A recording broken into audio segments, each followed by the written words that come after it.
Hello everyone, this side Ashish. Today we are going to start a new training series based over the railway sector. The title we are going to uh, do the training is ISO 22163.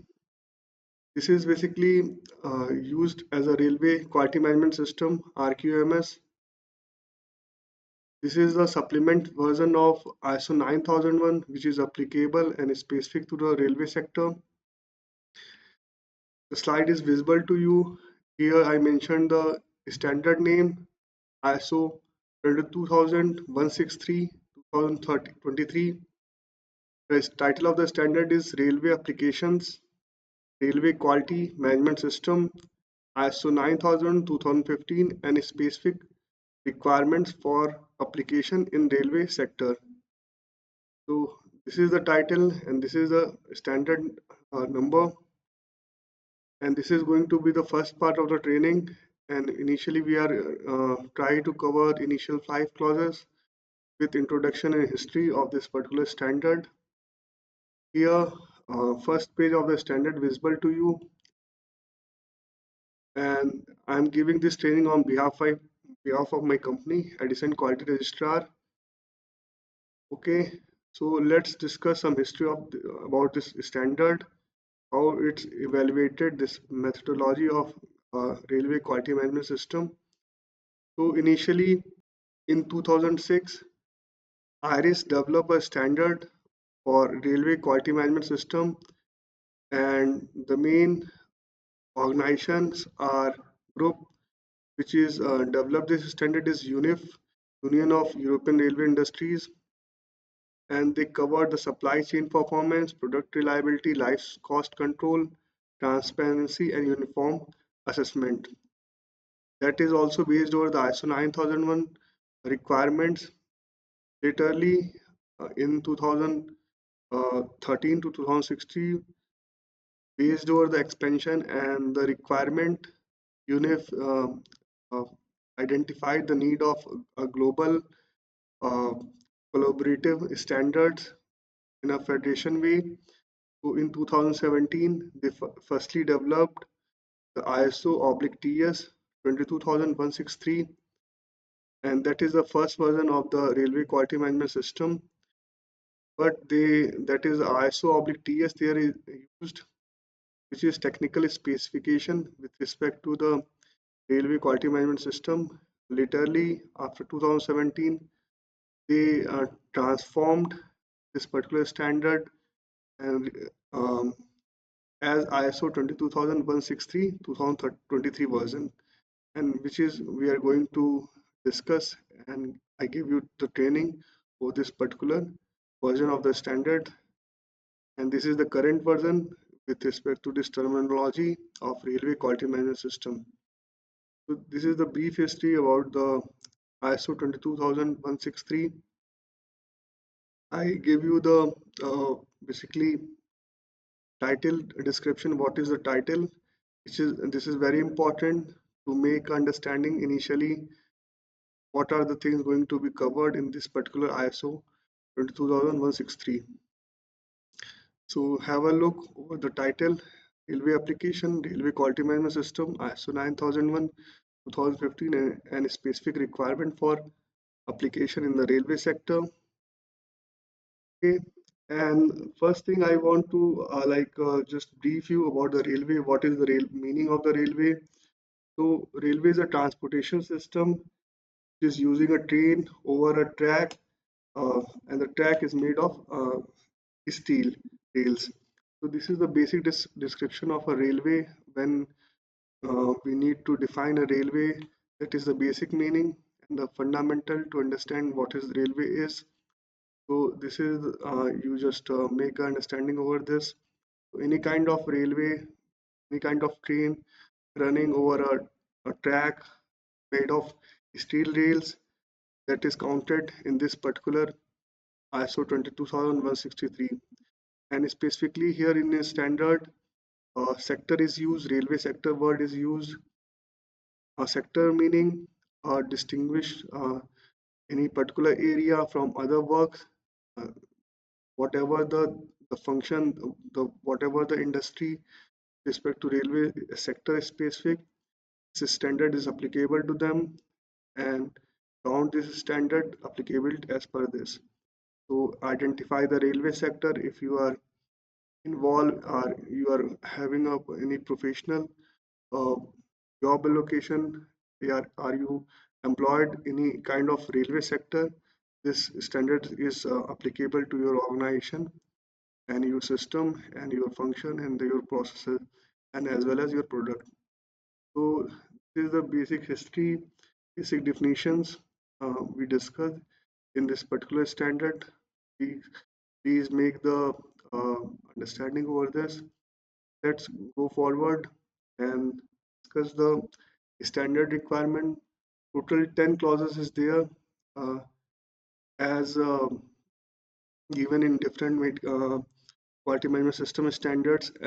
Also, I give you a notification and a communication to my different social media platforms to attend the initial trainings of the 9000, ISO 9000, 9004, and ISO 9001. That is essential to go forward with this particular ISO 22163 because that is a like foundation standards. These particular three standards are the foundation standard to understand before going for the ISO 22163. So let's going in the content of this particular ISO 22163. Next slide पे चलते हैं. तो यहाँ पे मैंने introduction को discuss किया. ये फर्स्ट स्लाइड है ट्रेनिंग की. प्रीवियस स्लाइड में हमने हिस्ट्री देखी और रेलवे की मीनिंग को समझा. तो किसी भी तरह का रेलवे सेक्टर से रिलेटेड इंडस्ट्री है उसके ऊपर ये स्टैंडर्ड अप्लाई करता है. ठीक है, इस चीज़ के लिए क्लियर रहना है. तो सबसे पहले जो इंट्रोडक्शन है बात है वह एम की बात है. और तो एम में हमारा जो चीज़ें हैं उसमें मैंने लिया है develop and continually improve, ensure quality and safety. Second heading लिए मैंने supplemental specific requirements. Railway quality management system के अंदर है quality process, safety of product, process definition. ये चीज़ें हैं. जब हम एम की बात करते हैं कि एम क्या है इस पर्टिकुलर स्टैंडर्ड का ISO 22163 का, तो जैसे कि मैंने स्लाइड में बताया आपको कीवर्ड के थ्रू डेवलप करना है एक कॉन्टिन्यूअली इम्प्रूव सिस्टम जो कि फोकस्ड हो और इंश्योर कर सकें जिसके थ्रू हम जो क्वालिटी है और सेफ्टी है रेलवे से रिलेटेड सेक्टर्स में और ग्लोबल लेवल पे. ठीक है, तो यहाँ पे स्टैंडर्ड ग्लोबल लेवल की बात कहता है कि ग्लोबली हमें इंश्योर करना है जो रेलवे की सेफ्टी है, क्वालिटी है और उसका जो कॉन्टिन्यूअल इम्प्रूवमेंट का तरीका होना चाहिए उस चीज़ को इंश्योर करना है. और इस चीज़ को overall as a system railway quality management system के रिस्पेक्ट में हमें डेवलप करना है इस स्टैंडर्ड के थ्रू. ये टोटली एम है जो स्टैंडर्ड कहता है जिससे कि जो कस्टमर की सेटिस्फेक्शन है उसकी नीड्स हैं उसको हम फुलफिल कर सकें. तो ये बेसिक एम है इस स्टैंडर्ड का. इसके आगे चलते हैं. सप्लीमेंटल रिक्वायरमेंट की बात है. तो जैसा कि मैंने बताया सप्लीमेंटल रिक्वायरमेंट्स के बारे में 9000 से अलग इसी तरह से यहाँ पर्टिकुलरली इंट्रोडक्शन में स्टैंडर्ड चीज बताता है. तो इस पर्टिकुलर स्टैंडर्ड में रिक्वायरमेंट्स दी हुई हैं. सप्लीमेंटल है 9001 के अलावा जो ISO 9000 की रिक्वायरमेंट है. तो इस चीज़ का ध्यान रखना है कि 9001 की रिक्वायरमेंट तो अप्लाई होती ही हैं. साथ ही साथ यहाँ पे जो हम स्टैंडर्ड में डिस्कस करेंगे सप्लीमेंटल रिक्वायरमेंट है ISO 22163 के अंदर. और 9001 में क्वालिटी मैनेजमेंट सिस्टम की बात होती है. और जब हम 22163 को अप्लाई करेंगे तो वहाँ पे हम रेलवे क्वालिटी मैनेजमेंट सिस्टम की तरफ डेवलप करने के लिए जाएंगे, उसको इस्टेब्लिश करेंगे अपने जो भी हमारी ऑर्गेनाइजेशन है रेलवे सेक्टर के अंदर उसके अंदर. तो ये चीज़ क्लियर रहना है. साथ ही साथ जब हम रेलवे क्वालिटी मैनेजमेंट सिस्टम की बात करते हैं जो भी इसकी क्वालिटी प्रोसेस है एक ऑर्गेनाइजेशन के अंदर जो भी प्रोसेसेस होती हैं वो सारी अकाउंट होती हैं और वो सारी चीज़ें गवर्न होती हैं रेलवे क्वालिटी मैनेजमेंट सिस्टम के थ्रू, RQMS के थ्रू। तो इस चीज़ के लिए क्लियर रहना है। सेकंड चीज़ जो इम्पोर्टेंट है इस स्टैंडर्ड में, यहाँ पे क्वालिटी और सेफ्टी को दोनों अलग तरह से डिस्टिंग्विश वे में काउंट किया गया है, मतलब कि आपको सेफ्टी को भी ध्यान में रखना है, साथ ही साथ क्वालिटी को भी ध्यान में रखना है। जहाँ पे भी स्टैंडर्ड में सेफ्टी वर्ड यूज़ होगा तो वो ऑक्यूपेशनल सेफ्टी नहीं होगा, ये इसका ध्यान रखना है कि वहाँ पे ऑक्यूपेशनल हेल्थ एंड सेफ्टी की बात नहीं कर रहे हैं, सेफ्टी ऑफ प्रोडक्ट की बात कर रहे हैं। जहाँ पे भी मैं सेफ्टी का वर्ड यूज़ करूँ थ्रू आउट द ट्रेनिंग, वो आपको वहाँ पे ध्यान रखना है कि मैं सेफ्टी ऑफ प्रोडक्ट की बात कर रहा हूँ।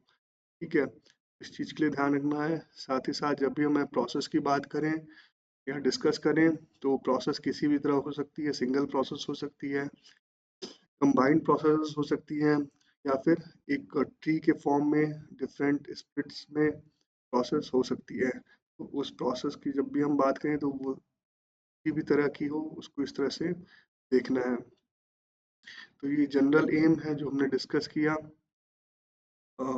सेकंड पॉइंट पे आते हैं, उसमें मैंने इनिशियल 3 क्लॉजेस को लिया है स्टैंडर्ड के। फिर पहला जनरल है, फिर है क्वालिटी मैनेजमेंट प्रिंसिपल की बात है, प्रोसेस अप्रोच की बात है, इसमें है जनरल प्रोसेस अप्रोच के अंदर, फिर है plan to check act cycle, risk based thinking, relationship with other management system standards. तो ये एज इट इज़ जो हमारा जनरल रिक्वायरमेंट है क्लॉज पॉइंट वन में 9001 के, वो सेम यहाँ पे अप्लाई होता है। उसको वहाँ पे आपने मेरी ट्रेनिंग अटेंड की हुई होगी जो प्लेलिस्ट में अवेलेबल है यूट्यूब के। तो जो वहाँ की रिक्वायरमेंट है सेम यहाँ पे अप्लाई करनी है पॉइंट वन जनरल क्लॉज की और ISO 22163 के रिस्पेक्ट में। सेकंड बात जो है पॉइंट टू की बात होती है इस स्टैंडर्ड में, वो है क्वालिटी मैनेजमेंट प्रिंसिपल्स की बात। तो जो हमारे क्वालिटी मैनेजमेंट प्रिंसिपल थे, customer focus, leadership, engagement of people, process approach, improvement, evidence based thinking, relationship management, ये जो प्रिंसिपल्स थे वो सेम, अगर आपने 9004 पढ़ा है, 9000 पढ़ा है, 9001 पढ़ा है, ये ट्रेनिंग अटेंड की अच्छे से, तो वहाँ पे क्लियरली डिफाइन किया गया है इन डेप्थ मैनर में। वो सेम एज इट इज़ यहाँ पे अप्लाई होती है ISO 22163 के रिस्पेक्ट में।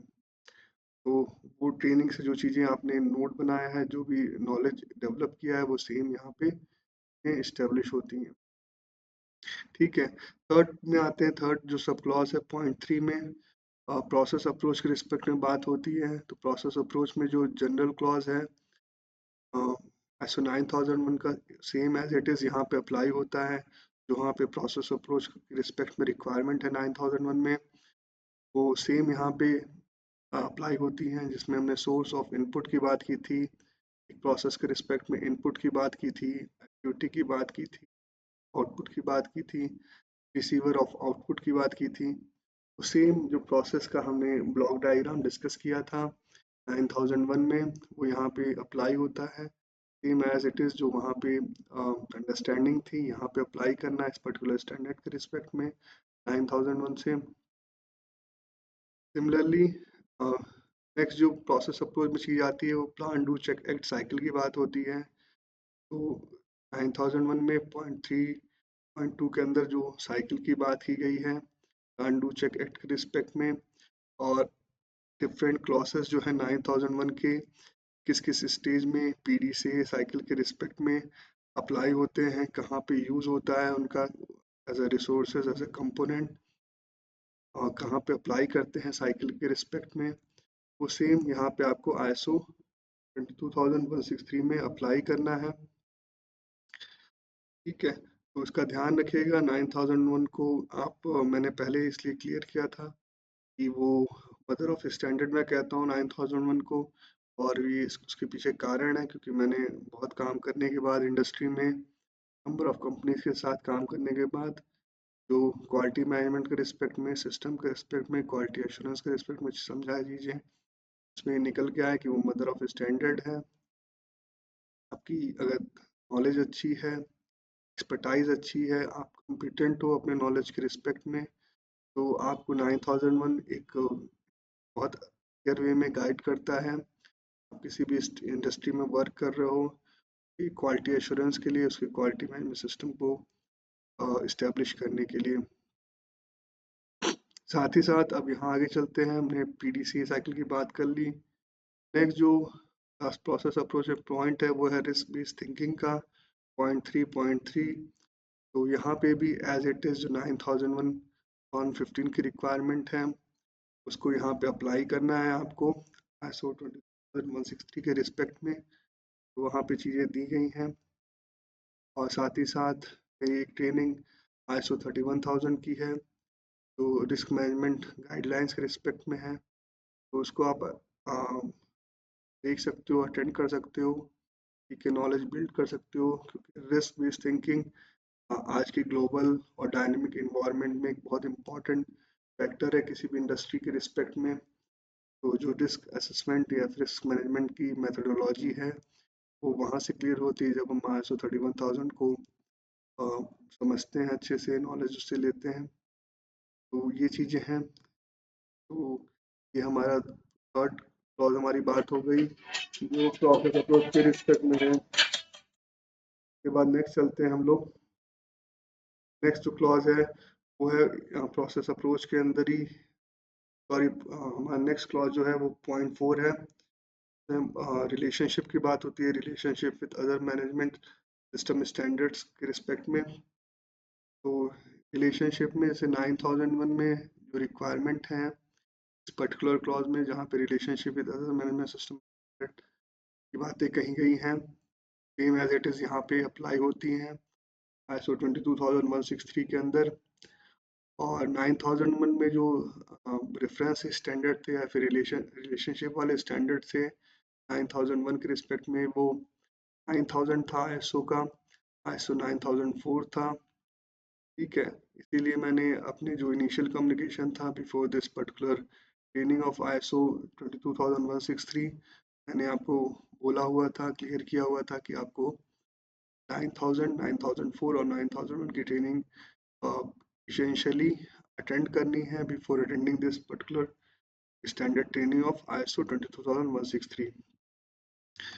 ये हमारे point 1, point 2, point 3 and point 4 clauses हैं, जिसमें एज इट इज़ हमें 9001 की रिक्वायरमेंट को अप्लाई करना है।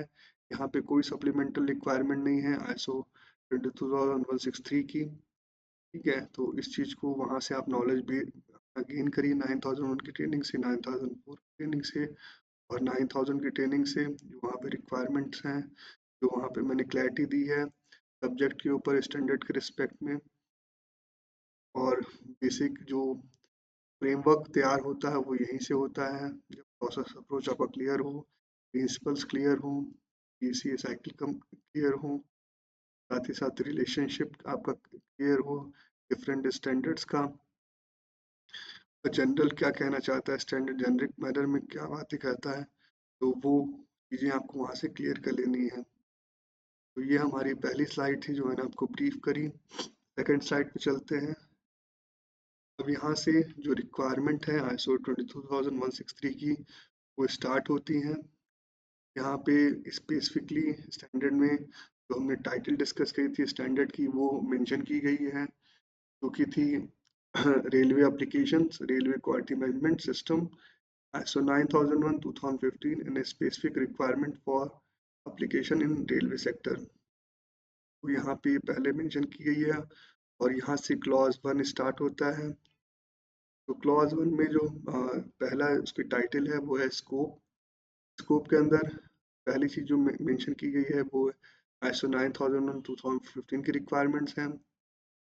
सेकंड जो सप्लीमेंटल रिक्वायरमेंट है उसमें चीज़ें हैं RQMS specification, railway sector, whole supply chain, industrial products and services, continual improvement, defect prevention and reduction, sustaining products quality, dash safety। Scope में ये सारी बातें कही गई हैं इस पर्टिकुलर फर्स्ट क्लॉज में। तो सबसे पहले आपको 9000 की रिक्वायरमेंट को समझ लेना है स्कोप के अंदर एज इट इज़ जो वहाँ पे 9001 में दी गई हैं फर्स्ट क्लॉज में स्कोप के, ठीक है। सप्लीमेंटल रिक्वायरमेंट यहाँ पे 1.1 में है, स्कोप के रिस्पेक्ट में, ISO 22163 के रिस्पेक्ट में फिर क्या क्या चीज़ें हैं। तो यहाँ पे स्कोप में ये चीज़ें क्लियर की गई हैं। ये पर्टिकुलर स्टैंडर्ड जो है स्पेसिफाई करता है क्या रिक्वायरमेंट है रेलवे क्वालिटी मैनेजमेंट सिस्टम के रिस्पेक्ट में, RQMS के रिस्पेक्ट में। ठीक है, साथ ही साथ ये जो स्टैंडर्ड है ये अप्लाई होता है, अप्लीकेबल है तो supply chain as a whole है रेलवे सेक्टर के रिस्पेक्ट में। तो इस चीज़ का ध्यान रखना है। रेलवे सेक्टर मैंने आपको क्लियर किया जो डिस्टिंक्ट हो अदर एरिया से और डेडिकेटेड हो रेलवे के रिस्पेक्ट में, वहाँ पे ये स्टैंडर्ड अप्लीकेबल है ISO 22163। और साथ ही साथ रेलवे सेक्टर के रिस्पेक्ट में एक एडिशनल वर्ड देता है स्टैंडर्ड, इसमें यूज़ करता है इंडस्ट्रियल प्रोडक्ट एंड सर्विसेज। तो रेलवे सेक्टर के रिस्पेक्ट में आप किसी भी तरह का इंडस्ट्रियल प्रोडक्ट बना रहे हैं, सर्विसेज दे रहे हैं, तो ये जो पर्टिकुलर स्टैंडर्ड है आपको अप्लाई करना है अपने ऊपर और RQMS को इम्प्लीमेंट करना है अपने सिस्टम के अंदर। इस स्कोप में पहली चीज़ें क्लियर करता है स्टैंडर्ड सप्लीमेंटल रिक्वायरमेंट के रिस्पेक्ट में। साथ ही साथ जो स्टैंडर्ड है उसको यूज़ करने से जो हमारा इनेबल करना है वो है कॉन्टिन्यूअल इम्प्रूवमेंट, जिससे कि हम जो डिफेक्ट का प्रिवेंशन है, डिफेक्ट का रिडक्शन है थ्रू आउट सप्लाई चेन उसको मेंटेन कर सकें और एक फर्दर इम्प्रूवमेंट मैनर में, एक डेवलपमेंट मैनर में चीज़ों को देख सकें, इसका ये गोल है। ठीक है, इसलिए ये RQMS को अप्लाई करना इम्पोर्टेंट हो जाता है। नेक्स्ट जो चीज़ इसमें आती है स्कोप के अंदर सप्लीमेंटल रिक्वायरमेंट के रिस्पेक्ट में, तो उसमें स्टैंडर्ड किया था कि प्रोडक्ट क्वालिटी को सस्टेन करने के बाद इससे हम सस्टेनेबल प्रोडक्ट क्वालिटी को डेवलप कर सकें और सेफ्टी एस्पेक्ट है प्रोडक्ट के रिस्पेक्ट में, सर्विसेज के रिस्पेक्ट में उसको इन्हेंस कर सकें। तो ये ओवरऑल एक हमें यहाँ पे मैट्रिक्स है या फिर एप्लीकेशन है या एप्लीकेबिलिटी है या नीड है RQMS को अप्लाई करना का एक कंपनी के ऊपर या फिर होल सप्लाई चेन है रेलवे सेक्टर के रिस्पेक्ट में, इंडस्ट्रियल प्रोडक्ट या सर्विसेज के रिस्पेक्ट में, उसके ऊपर इस चीज़ से क्लियर रहना है कि हमें क्या बेनिफिट मिलने वाला है RQMS को इम्प्लीमेंट करने से और हमारा क्या आउटकम एक्सपेक्टेड है कि हम RQMS को डेवलप करेंगे अपने सिस्टम में, इम्प्लीमेंट करेंगे, स्टेब्लिश करेंगे। ये हमारा स्कोप की रिक्वायरमेंट थी जो हमने डिस्कस करी। सेकंड क्लॉज पे चलते हैं। सेकंड क्लॉज जो है वो है नॉर्मेटिव रेफरेंस का। इसके अंदर जो हमें स्टैंडर्ड मिलता है रेफरेंस में वो है ISO 9001 2015 और जो वहाँ की रिक्वायरमेंट है ISO 9001 दी है सेकंड क्लॉज के अंदर, वो सेम एज इट इज़ यहाँ पे अप्लाई होती है। यहाँ पे कोई सप्लीमेंटल रिक्वायरमेंट नहीं है इस पर्टिकुलर क्लॉज में नॉर्मेटिव रेफरेंस के। और अगर 9001 की बात करें इस पर्टिकुलर क्लॉज में 2 में, तो वहाँ पे भी 9000 और 9004 का रेफरेंस मिलता है, क्योंकि मैंने आपको इनिशियली बताया कि वो इम्पॉर्टेंट है इस स्टैंडर्ड को समझने से पहले उसकी नॉलेज को समझना। तो ये हमारा सेकंड क्लॉज था नॉर्मेटिव रेफरेंस का। थर्ड क्लॉज जो है उसमें terms, definition and abbreviation terms की बात है। तो इसमें जो पहली रिक्वायरमेंट है थर्ड 3.1 के अंदर, वो एज इट इज़ आपको 9001 में जो वहाँ पे टर्म्स और डिफाइन किए गए हैं 9001 के अंदर पर्टिकुलर क्लॉज के अंदर टर्म्स एंड डेफिनेशन के क्लॉज 3 में, वो एज इट इज़ आपको अप्लाई होते हैं यहाँ पे और उनकी समझ होनी चाहिए। तो उस ट्रेनिंग के थ्रू उसकी नॉलेज आप गेन कर सकते हो 9001 के रिस्पेक्ट में। इस यूट्यूब चैनल के प्लेलिस्ट की लिस्ट में जाके आप 9001 की जो प्लेलिस्ट है उसमें उसको देख सकते हो, समझ सकते हो उस ट्रेनिंग के थ्रू। एडिशनली यहाँ पे जो बात आती है 3.1 क्लॉज है, जिसमें सप्लीमेंटल जो रिक्वायरमेंट्स एंड टर्म्स हैं उनको डिफाइन किया गया है, उनकी definition क्या है उसको बताया गया है। RQMS के रिस्पेक्ट में ISO 22163 के अंदर। तो पहली जो चीज़ें हैं वो में काफ़ी सारे वर्ड्स हैं जो कि बहुत इंपॉर्टेंट है, जैसा कि आप देख सकते हो ये सारे इम्पॉर्टेंट वर्क हैं। जब भी हम RQMS की बात करते हैं, ओवरऑल मैट्रिक्स की बात करते हैं, क्वालिटी कंट्रोल की बात करते हैं, क्वालिटी एश्योरेंस की बात करते हैं, प्रोसेस के रिस्पेक्ट में बात करते हैं, प्रोडक्ट के रिस्पेक्ट में बात करते हैं, सेफ्टी के रिस्पेक्ट में बात करते हैं, क्वालिटी के रिस्पेक्ट में बात करते हैं। ये सारे वर्ड्स की एक अंडरस्टैंडिंग अच्छी होना बहुत ज़रूरी है कि तभी आप चीज़ों को इन डेप्थ मैनर में जो हम लोग बात करते हैं सिस्टम के रिस्पेक्ट में, क्वालिटी के या फिर क्वालिटी एश्योरेंस के रिस्पेक्ट में चीज़ों को बेहतर बना पाओगे। नहीं तो आप लास्टली क्वालिटी कंट्रोल में ही आप रह जाते हो, ठीक है, और आप क्वालिटी कंट्रोल से कभी क्वालिटी एश्योरेंस नहीं जा पाते हो, या फिर सिस्टम की बात तो ऊपर है उसके फिर। तो इसलिए जो फंडामेंटल्स हैं, फाउंडेशंस हैं, उसकी अंडरस्टैंडिंग अच्छी होनी बहुत ज़रूरी है। और मेरा जो फोकस है ट्रेनिंग के थ्रू, जो मैं सिस्टम की नॉलेज है, क्वालिटी एश्योरेंस की नॉलेज है, क्वालिटी कंट्रोल के साथ साथ उसको पे ध्यान दे सकूँ, उसकी नॉलेज बिल्ड कर सकूँ जो भी ट्रेनिंग अटेंड कर रहे हैं। तो मैं जो सेंटेंस टर्म्स हैं मैं एक के बाद एक डिस्कस करता चलता हूँ। आप यहाँ पे वर्ड्स एक के बाद एक है। जैसे पहला बिजनेस कॉन्टिटी है, सेकंड बिजनेस कॉन्टिटी प्लान है। इसी तरह से सीक्वेंस में सारे वर्ड्स हैं जो डिफरेंट एरिया वाइज हैं, डिफरेंट कंपोनेंट वाइज हैं। तो पहला हम लोग डिस्कस करेंगे सिस्टम के जो हमारे टर्म्स हैं वो डिफाइन करेंगे। तो ये जो ब्रैकेट्स हैं इसके अंदर सिस्टम से रिलेटेड वर्ड हैं, सिस्टम के रिस्पेक्ट में देखेंगे। क्योंकि सिस्टम हम यहाँ पे बात कर रहे हैं RQMS की, रेलवे क्वालिटी मैनेजमेंट सिस्टम की, उसके रिस्पेक्ट में कौन कौन से वर्ड हैं। तो पहला बिजनेस कॉन्टिन्यूटी की बात है। बिजनेस कॉन्टिन्यूटी जब हम बात करते हैं तो एक ऑर्गेनाइजेशन की कैपेबिलिटी की बात होती है कि वो कितना कैपेबल है, तो प्रोडक्ट वो बना रहा है या फिर सर्विस दे रहा है, तो कॉन्टिन्यूअल मैनर में डिलीवर करने के रिस्पेक्ट में। और जो टाइम कंस्टेंट है, टाइम फ्रेम है, उसके अकॉर्डिंग, या फिर साथ ही साथ उसके जो प्री डिफाइंड कैपेसिटी है उसके अकॉर्डिंग। और इस चीज़ में उसको किसी तरह का डिस्ट्रप्शन ना फेस करना पड़े, तो किसी तरह का रुकावट ना हो जो प्रोडक्ट एंड सर्विसेज हैं, या फिर जो उसके कंपनी के विजन है, ऑब्जेक्टिव्स हैं, कस्टमर की जो रिक्वायरमेंट्स हैं, इंटरेस्टेड पार्टीज की को फुलफिल करने में किसी तरह की उसको मतलब ऐसा ना हो कि उसको ब्रेक हो उसे काम में। तो इस पॉइंट को, इस चीज़ को हम बिजनेस कॉन्टिन्यूटी कहते हैं, ठीक है। तो ये बहुत समझना ज़रूरी है। बिजनेस कॉन्टिन्यूटी बहुत इंपॉर्टेंट टर्म है सिस्टम के रिस्पेक्ट में, ठीक है। और इस पे नंबर ऑफ फैक्टर डिपेंड करते हैं।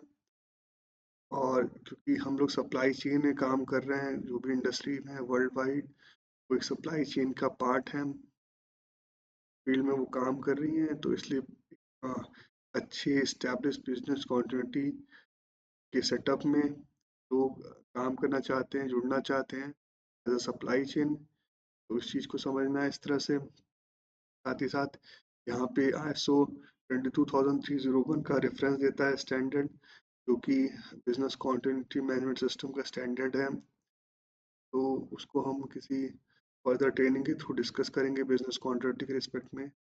बेसिक मीनिंग है बिजनेस कॉन्टिन्यूटी की, मैंने आपको बताई। सेकंड जो टर्म है वो है बिजनेस कॉन्टिन्यूटी प्लान। इसके अंदर एक डॉक्यूमेंटेड प्लानिंग की बात होती है, इंफॉर्मेशन की बात होती है, क्योंकि हमारी बिजनेस क्वांटिटी के माइंडसेट को as a company, as a organisation में सपोर्ट उससे हम ले सकें। हमारी ऑर्गेनाइजेशन की जो मैनेजमेंट है टॉप, वो उसको एक प्लान को डेवलप करें, जिससे जो हमारी प्रोडक्ट एंड सर्विसेज हैं वो कंसिस्टेंट हम प्रोवाइड कर सकें अपने बायर्स को, अपने कस्टमर को। आज जब भी कभी भी कोई डिस्ट्रप्शन हो, उस केस में हम उसको एक रेजिलिएंट मैनर में एक्ट कर सकें। उस कंडीशन में चीज़ें हैं हमारे ऑपरेशन है उसको रिज्यूम कर सकें, रिकवर कर सकें, रिस्टोर कर सकें। तो ये बिजनेस कॉन्टिन्यूटी प्लान का ऑब्जेक्टिव है, ठीक है। ये आप समझ गए होंगे, ये बेसिकली एक रेजिलियंस है as a organisation point of view जब हम बिजनेस कंटिन्यूटी और बिजनेस कंटिन्यूटी प्लान की बात करते हैं टूवर्ड्स द ऑब्जेक्टिव, ऑब्जेक्टिव को हमारा डिस्ट्रप्टिव बनाने के लिए और हर कंडीशन में उसको डिस्ट्रप्शन फ्री बनाने के लिए। थर्ड पॉइंट पे आते हैं, उसमें कॉन्फ़िगरेशन ऑडिट की बात होती है। तो कॉन्फ़िगरेशन ऑडिट को इस तरह से समझना है कि कुछ इस्टेब्लिश्ड क्राइटेरिया हैं, प्रोसेस रिलेटेड हो सकते हैं, सिस्टम्स रिलेटेड हो सकते हैं, प्रोडक्ट्स रिलेटेड हो सकते हैं, सर्विसेज रिलेटेड हो सकते हैं। उस इस्टेब्लिश्ड जो रिक्वायरमेंट है उसके रिस्पेक्ट में जब भी कोई ऑडिट परफॉर्म होती है तो उसको हम कॉन्फ़िगरेशन ऑडिट कहते हैं, क्योंकि वो हमने कॉन्फ़िगर किया हुआ था कि हम किस बेसिस में क्या रिक्वायरमेंट ऑडिट के थ्रू वेरीफाई करेंगे, वैलिडेट करेंगे और असेसमेंट करेंगे।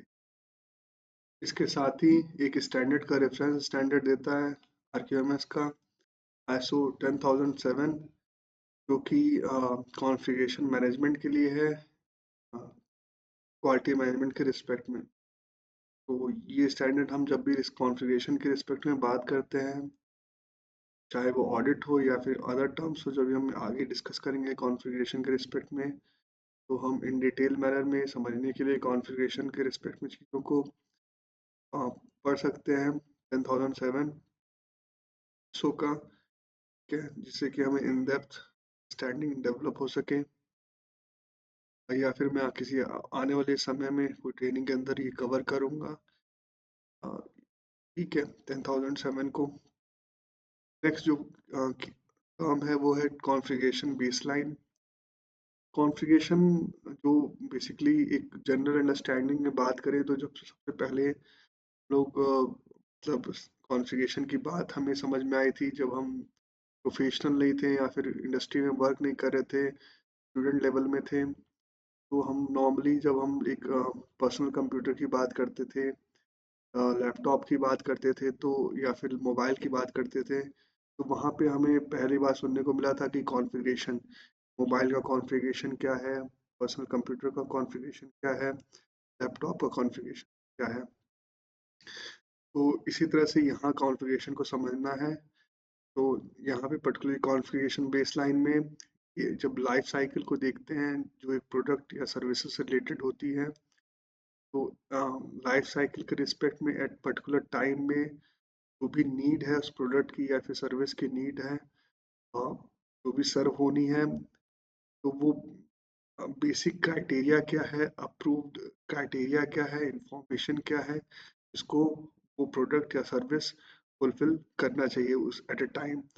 इस तरह से कॉन्फ़िगरेशन बेसलाइन को देखना है कि एक अप्रूव्ड फॉर्म में इंफॉर्मेशन होती है जो कि कैटेगराइज करती है एक प्रोडक्ट और सर्विस को एट अ पर्टिकुलर टाइम, जब हम उस प्रोडक्ट या सर्विस से इस तरह का यूज़ लेने वाले होते हैं, तो उसका इंटेंडेड यूज़ है उसके रिस्पेक्ट में, और through out the life cycle वो जो कॉन्फ़िगरेशन है, कैरेक्टरिस्टिक्स है, उसको वो प्रोवाइड करता है, मेंटेन करता है। ये कॉन्फ़िगरेशन बेसलाइन को इस तरह से समझना है। इसके अंदर भी 10007 का रेफरेंस है। नेक्स्ट जो बात आती है कीवर्ड की, टर्म की, वो है कॉन्फ़िगरेशन इंफॉर्मेशन की। कॉन्फ़िगरेशन इंफॉर्मेशन, इसके अंदर जो बेसिकली रिक्वायरमेंट की बात होती है एक प्रोडक्ट और सर्विसेज से रिलेटेड, और ये जो रिक्वायरमेंट है वो डिफरेंट स्टेज वाइज हो सकती है। एक प्रोडक्ट और सर्विस के डेवलपमेंट के रिस्पेक्ट में, एक उसकी लाइफ साइकिल के रिस्पेक्ट में, वो डिज़ाइन हो सकता है, रिक्वायरमेंट डिज़ाइन रिक्वायरमेंट हो सकती है, रियलाइजेशन की रिक्वायरमेंट हो सकती है, वेरिफिकेशन की रिक्वायरमेंट हो सकती है, ऑपरेशन की रिक्वायरमेंट हो सकती है, सपोर्ट की रिक्वायरमेंट हो सकती है। ये कंप्लीट एक बंच की बात होती है प्रोडक्ट और सर्विसेज की जो रिक्वायरमेंट है ओवरऑल, और इसको हमें काउंट करना एज अ कॉन्फ़िगरेशन इंफॉर्मेशन। इसमें भी हमें ISO 10007 का रेफरेंस मिलता है। नेक्स्ट जो बात आती है कीवर्ड की, वो है टर्म है कॉन्फ़िगरेशन स्टेटस अकाउंटिंग की बात है। तो जिस कभी भी कोई चेंज आता है प्रोडक्ट के अंदर, सर्विसेज के अंदर, जो अप्रूव्ड है, तो उसकी जो रिकॉर्डिंग है, रिपोर्टिंग है, कॉन्फ़िगरेशन इंफॉर्मेशन को लेके, उसके स्टेटस को लेके, वो अकाउंटिंग का जो ओवरऑल हम सिस्टम डेवलप करेंगे, प्रोसेस डेवलप करेंगे, वो क्या होना चाहिए। जब भी कोई हम अप्रूव चेंज के रिस्पेक्ट में कॉन्फ़िगरेशन इंफॉर्मेशन को देखते हैं डिफरेंट स्टेजेस में, तो इस अकाउंटिंग के लिए हमें configuration status accounting term use करते हैं। इसके अंदर भी ISO 10007 का हमें रेफरेंस मिलता है। नेक्स्ट जो टर्म है वो है क्रिटिकल, और क्रिटिकलिटी की बात है। क्रिटिकल की बात हम तब करते हैं कि जब हम किसी प्रोडक्ट का जो एक पर्टिकुलर कैरेक्टरिस्टिक्स है वो डेविएट होने लगता है अपने, जो उसकी पर्टिकुलर कैरेक्टरिस्टिक्स लेवल होना चाहिए, और कहीं ना कहीं रिस्क एसोसिएट हो जाता है, या किसी तरह का हमें उसमें ऑब्जेक्टिव्स को हम नहीं फुलफिल कर पाते हैं बिजनेस के, तो हमें वो एज अ क्रिटिकलिटी हमें देखना होता है। इस तरह का सिनेरियो जनरेट होता है। क्रिटिकल हम उसको तब आइडेंटिफाई करते हैं जब हमारे ऑब्जेक्टिव्स डेविएट होने लगते हैं। ऑब्जेक्टिव हमारे बिजनेस के हो सकते हैं, बिजनेस परफॉर्मेंस रिलेटेड हो सकते हैं, प्रोडक्ट की क्वालिटी से रिलेटेड हो सकते हैं, सेफ्टी से रिलेटेड हो सकते हैं। ठीक है, ये क्रिटिकलिटी जो है हमें रिस्क असेसमेंट के पॉइंट ऑफ व्यू से देखनी है कि जब हम रिस्क असेसमेंट करते हैं, रिस्क को मैनेज करते हैं, तो उसमें हम आइडेंटिफाई करते हैं कि क्रिटिकलिटी क्या है। एक पर्टिकुलर कैरेक्टरिस्टिक्स जो है प्रोडक्ट या सर्विसेज के रिस्पेक्ट में, जो लाइफ साइकिल है प्रोडक्ट एंड सर्विसेज की, उसमें किसी तरह का डेविएशन आता है डिफरेंट स्टेजेस में कि लाइफ साइकिल के रिस्पेक्ट में, तो वो हमारे जो बिजनेस ऑब्जेक्टिव हैं, बिजनेस परफॉर्मेंस है, उसके ऊपर कैसा इम्पैक्ट डालने वाली होती है। उसके ऊपर हम क्रिटिकलिटी को डिफाइन करते हैं, रिस्क को मैनेज करते हैं उस अकॉर्डिंग। ठीक है, तो यहाँ पे इस तरह से इसको समझना है। और एडिशनली जो हमारा ISO 31000 का ट्रेनिंग है हमारी, को आप अटेंड करो, तब आप क्रिटिकलिटी को समझ पाओगे, जिसमें बात होती है डिफरेंट सिनेरियोज की, कॉन्सिक्वेंसेस की, अ,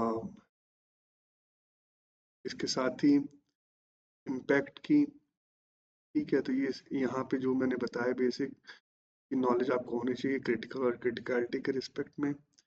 नेक्स्ट बात आती है इंफॉर्मेशन सिक्योरिटी की टर्म है सिस्टम के अंदर। तो इसमें हम जो इंफॉर्मेशन है इसके बेसिस पे हमारी ऑर्गेनाइजेशन वर्क कर रही है, और वो सिस्टम से रिलेटेड हो सकते हैं, प्रोसेस से रिलेटेड हो सकते हैं, प्रोडक्ट या सर्विसेज से रिलेटेड हो सकते हैं। तो इस तरह का जो भी इंफॉर्मेशन है, जो भी हमारे बिजनेस के लिए बहुत इंपॉर्टेंट है, उसका प्रिजर्वेशन हम किस तरह से करेंगे, उसकी कॉन्फिडेंशियलिटी है, उसकी इंटीग्रिटी कैसे मेंटेन करेंगे, उसकी अवेलेबिलिटी कैसे मेंटेन करेंगे। तो इस पॉइंट ऑफ व्यू जो चीज़ें जब हम मैनेज करते हैं, सोचते हैं, तब हम इंफॉर्मेशन सिक्योरिटी की बात करते हैं। इसके साथ ही यहाँ पे स्टैंडर्ड में रेफरेंस है ISO 27000 का, जो कि इंफॉर्मेशन सिक्योरिटी मैनेजमेंट सिस्टम का है। वहाँ पे हमें क्लैरिटी मिलती है कैसे चीज़ों को इन डेप्थ मैनर में हम इंफॉर्मेशन को सिक्योर कर सकते हैं, क्या उसकी मेथडोलॉजी होनी चाहिए। तो ये जो मैं स्टैंडर्ड रेफरेंस में है, वो ऐसा नहीं है कि आपको ज़रूरी है RQMS को इस्टेब्लिश करने के लिए अपने ऑर्गेनाइजेशन के अंदर, या फिर इम्प्लीमेंट करने के लिए, लेकिन एक इन डेप्थ नॉलेज के लिए या फिर एक रेफरेंस के लिए ये स्टैंडर्ड इम्पॉर्टेंट हो जाते हैं। अगर आपकी बेसिक अंडरस्टैंडिंग नहीं है सिक्योरिटी को लेके, लेकिन जो मेजर डेफिनेशन है वहाँ पे डिफाइन है, जिसमें हम कॉन्फिडेंशियलिटी को प्रिजर्व करने की बात कर रहे हैं, इंटीग्रिटी को मेंटेन करने की बात कर रहे हैं, अवेलेबिलिटी को इंश्योर करने की बात कर रहे हैं इंफॉर्मेशन से रिलेटेड। तो अगर आप इन डेप्थ मैनर में इस चीज़ हो सकते हो, कर सकते हो, तो आपको फर्दर ISO 27000 पढ़ने की ज़रूरत नहीं पड़ती है। इसी तरह से जो भी अदर स्टैंडर्ड्स हैं, जो भी हम मैंने रेफरेंस है बताए हैं, स्टैंडर्ड में दिए हुए हैं, वो रिफ़र करने की ज़रूरत नहीं पड़ती है। ठीक है, इसके साथ ही कुछ नोट में पॉइंट हैं स्टैंडर्ड के अंदर, जिसमें साइबर सिक्योरिटी को हाईलाइट करता है स्टैंडर्ड।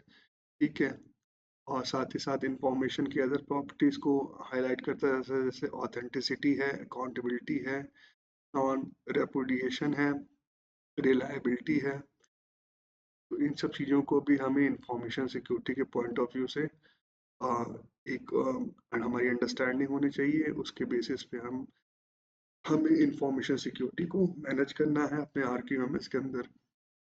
नेक्स्ट जो बात आती है वो है मल्टी डिसिप्लिनरी अप्रोच की, कि उसमें एक्सपर्टाइज की बात होती है। जब हम डिफरेंट फंक्शन से या फिर डिफरेंट एक्सपर्टाइज को एज अ टीम हम यूज़ करते हैं किसी स्पेसिफिक सब्जेक्ट को लेके, जब उस पर डिसीजन मेकिंग करते हैं, तो हमारा हमें हेल्प मिलती है एक better methodology, better system, better process और बेटर प्रोडक्ट डेवलप करने में, बनाने में। ठीक है, और सही डिसीजन मेकिंग करने में, रिस्क को मिटिगेट करने में ये मल्टी डिसिप्लिनरी अप्रोच हमें यूज़ करना है। अभी हम जब आरक्यूएमएस को डेवलप करते हैं, फर्दर अभी हम स्टैंडर्ड में जब आगे चलेंगे तो देखेंगे पर्टिकुलर किस क्लॉज में मल्टी डिसिप्लिनरी अप्रोच की स्पेसिफिकली बात किया है। यहाँ पे बेसिकली ये मल्टी डिसिप्लिनरी अप्रोच को समझना है। ऑर्गेनाइजेशन के अंदर जब हम डिसीजन मेकिंग को लेके डिफरेंट एक्सपर्टाइज के पर्सनल को, इंटरेस्टेड पार्टीज को, डिफरेंट फंक्शन से रिलेटेड हो सकते हैं, वो एज अ टीम इन्वॉल्व करते हैं डिसीजन मेकिंग के लिए, तो वो हमारा मल्टी डिसिप्लिनरी अप्रोच कहलाता है। नेक्स्ट बात इसमें आती है प्रोसेस ओनर की। जो टर्म है प्रोसेस ओनर का बहुत इम्पोर्टेंट हो जाता है, क्योंकि यहाँ पे हम क्वालिटी के साथ साथ सेफ्टी की बात कर रहे हैं।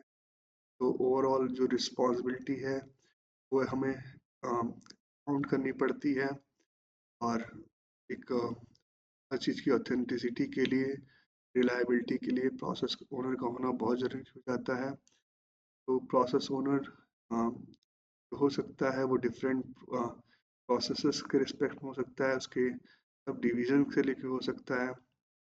तो इस तरह के हमें प्रोसेस ओनर्स को डेजिग्नेट करना पड़ता है, उनको रिस्पॉन्सिबिलिटी देनी पड़ती है, अथॉरिटी देनी पड़ती है कि किसी क्रिटिकल कंडीशन में जो चेंजेस आ सकते हैं उस पर वो नेसेसरी एक्शंस ले सके, डिसीजन मेकिंग कर सके। ठीक है, जब भी हमें कोई परफॉर्मेंस इंडिकेटर के थ्रू हमें कोई डेविएशन देखने को मिलता है परफॉर्मेंस से रिलेटेड प्रोसेस के, या फिर इम्प्रूवमेंट से रिलेटेड कोई प्रोसेस के अंदर कुछ मिलता हमें, वो जब भी फेस करता है। तो इस तरह से प्रोसेस ओनर का ये डिफिनीशन है। नेक्स्ट जो बात आती है वो सेफ्टी की सिस्टम के अंदर बात है। तो सेफ्टी को इस तरह से स्टैंडर्ड डिफाइन करता है कि अ, एक अनएक्सेप्टेबल रिस्क ऑफ हार्म ना हो, उससे हमें फ्रीडम मिल सके, तो उसे हमें सेफ्टी की तरह देखना है। ठीक है, तो इस तरह से ही आप याद रखिए, unacceptable risk of harm, freedom from this thing, तो वो हमें सेफ्टी कहलाती है। इसमें IC 62278 का रेफरेंस है जो कि सेफ्टी को समझने के लिए है। नेक्स्ट जो बात आती है वो सेफ्टी इंटीग्रिटी लेवल की बात है, जिसको हम शॉर्ट फॉर्म में SIL की बात करते हैं। यहाँ पे जो सबसे पहले समझने वाली बात है वो है सेफ्टी। तो जब भी हम सेफ्टी को लेके एक मैट्रिक सेट करते हैं, तो वो हमेशा ध्यान रखते हैं वहाँ पे कि जहाँ पे सेफ्टी कंसर्न है, सेफ्टी को हमें एड्रेस करना है, तो नंबर ऑफ स्टेजेस की बात होती है, नंबर ऑफ लेवल्स की बात होती है सेफ्टी को इंश्योर करने के रिस्पेक्ट में। और यहाँ पे हम रेलवे की बात कर रहे हैं, तो उसके सेक्टर से रिस्पेक्ट में बात कर रहे हैं, तो सेफ्टी एक बहुत इम्पोर्टेंट क्राइटेरिया है कस्टमर सेटिस्फेक्शन के लिए, और बिजनेस नीड के रिस्पेक्ट में।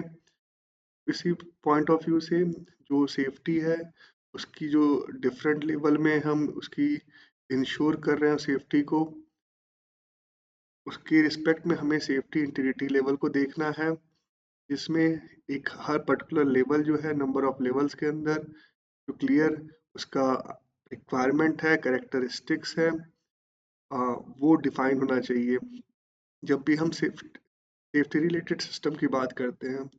इसी तरह से हमें समझना है सेफ्टी इंटीग्रिटी लेवल को।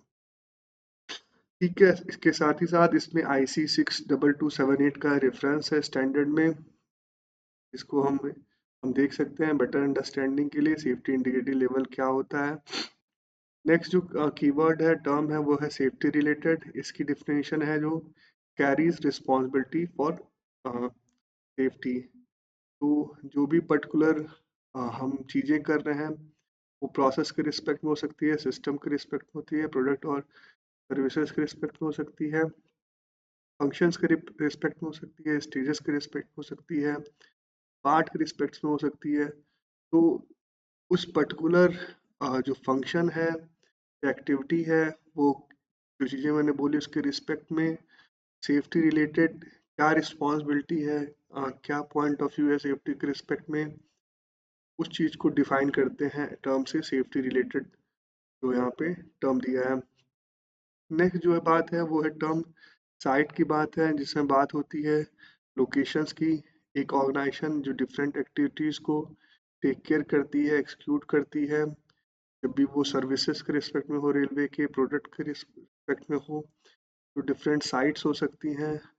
तो जो लोकेशंस हो गए जहाँ पे प्रोडक्ट हमें डिलीवर करना है, या फिर उसका इंस्टॉलेशन है, उसकी कमीशनिंग है, और या फिर उसका इस तरह का असेंबली है, या सर्विस रिलेटेड हम सर्विस प्रोवाइड कर रहे हैं किसी तरह का, इलेक्ट्रिफिकेशन हो गया, या फिर इंटरलॉकिंग हो गई, या फिर जो HMI का इम्प्लीमेंटेशन हो गया। तो इस तरह की जो भी एक्टिविटीज़ हैं डिफरेंट लोकेशंस पे होती हैं, तो उन्हें हमें साइट की तरह देखना है। नेक्स्ट जो टर्म है वो है सप्लाई चेन है, जिसमें बात करेंगे सप्लाई चेन। जो हमने इनिशियली डिस्कस की, होल सप्लाई चेन की बात की थी और रेलवे क्वालिटी मैनेजमेंट सिस्टम को लेके। तो सप्लाई चेन जो ओवरऑल रेलवे सेक्टर के रिस्पेक्ट में है, जिसमें हम डिफरेंट ऑर्गेनाइजेशंस इन्वॉल्व होती हैं as a system, different organisation के डिफरेंट पर्सनल इन्वॉल्व होते हैं, एक्टिविटीज़ इन्वॉल्व होती हैं, इंफॉर्मेशन रिसोर्सेज इन्वॉल्व होती हैं, मटेरियल का ट्रांसफ़र होते हैं, ट्रांसफॉर्मेशन होता है, नॉलेज का ट्रांसफॉर्म होता है, जब और एक कस्टमर को हम किसी न किसी का प्रोडक्ट या सर्विस देते हैं। तो हमें कंप्लीटली ऐसा सप्लाई चेन देखना है। ठीक है, तो नंबर ऑफ कंपनी हो सकती है, मतलब अगर कोई रेलवे की डिवीजन है जो सर्विस दे रही है, मतलब किसी पर्टिकुलर ट्रेन के थ्रू ट्रांसपोर्टेशन की, तो उसमें नंबर ऑफ ऑर्गेनाइजेशन इन्वॉल्व होंगी, में इलेक्ट्रिफिकेशन होगा, रेल रोड की बात होगी, ट्रेन मेंटेनेंस की बात होगी, रोलिंग स्टॉक की बात होगी, ओवरऑल ट्रेन मैनेजमेंट की बात होगी, सिग्नलिंग सिस्टम की बात होगी। जो चीज़ें इन्वॉल्व हैं वो एज अ सप्लाई चेन काम करती हैं, जो कि लास्ट प्रोडक्ट या सर्विस है जो पर्टिकुलर डिवीज़न एक ट्रेन को ऑपरेट कर रहा है किसी पर्टिकुलर डेस्टिनेशंस के बीच में। तो इसके रिस्पेक्ट में तो ये सप्लाई चेन इस तरह से हमें देखना है। आप प्रोफेशनल हो गए तो इस चीज़ को समझ सकते हो अच्छे तरीके से सप्लाई चेन क्या क्या मतलब होता है। तो ये हमारे जो पॉइंट्स थे सिस्टम के अंदर वो हमने डिस्कस किए। हमने यहाँ तक कंप्लीट कर लिया अपना सप्लाई चेन तक। सिस्टम के रिस्पेक्ट में ये सारी जो टर्म्स मैंने डिफाइन किए, मीनिंग बताई, उनको जस्ट आपको क्लैरिफाई किया। का ध्यान रखना है कि हमें आगे चल के ये यूज़ करना पड़ेगा डिफरेंट एरिया में, रेलवे क्वालिटी मैनेजमेंट सिस्टम के रिस्पेक्ट में। जब भी हम एक सिस्टम की बात करेंगे, सब सिस्टम की बात करेंगे, पार्ट सिस्टम की बात करेंगे, रेलवे क्वालिटी मैनेजमेंट सिस्टम के रिस्पेक्ट में। आगे चलते हैं टर्म्स एंड डेफिनेशन और एब्रीविएशन टर्म के रिस्पेक्ट में ही सप्लीमेंटल जो चीज़ें दी हुई हैं इस पर्टिकुलर स्टैंडर्ड में ISO 22163 के अंदर। अब यहाँ पे प्रोसेस की बात है, यहाँ पे हम प्रोसेस से रिलेटेड जो टर्म्स हैं उनको डिस्कस करेंगे ट्रेनिंग के थ्रू। तो प्रोसेस से रिलेटेड जो पहला टर्म है वो है कमीशनिंग का। तो कमीशनिंग एक तरह से वैलिडेशन होता है, जो भी प्रोडक्ट या सर्विसेज हम प्रोवाइड करने वाले हैं उसको एक ऑपरेशनल कंडीशन के अंदर हम टेस्ट करते हैं कस्टमर को से पहले, हैंड ओवर करने से पहले। ठीक है, एक फेस है कमीशनिंग का, जब हम हर चीज़ का वैलिडेशन करते हैं कि सेफ्टी और क्वालिटी जो पैरामीटर्स हैं, कैरेक्टरिस्टिक्स हैं, उसको वैलिडेशन के थ्रू चीज़ें कंफर्म करते हैं कि जो उसकी रिक्वायरमेंट थी, कैरेक्टरिस्टिक्स की, प्रॉपर्टीज की, with respect to quality and safety, वो प्रोडक्ट और सर्विस फुलफिल कर रहा है। हाँ, और ये कमीशनिंग का जो स्टेज होता है, ये हमेशा ऑपरेशन के पहले होगा।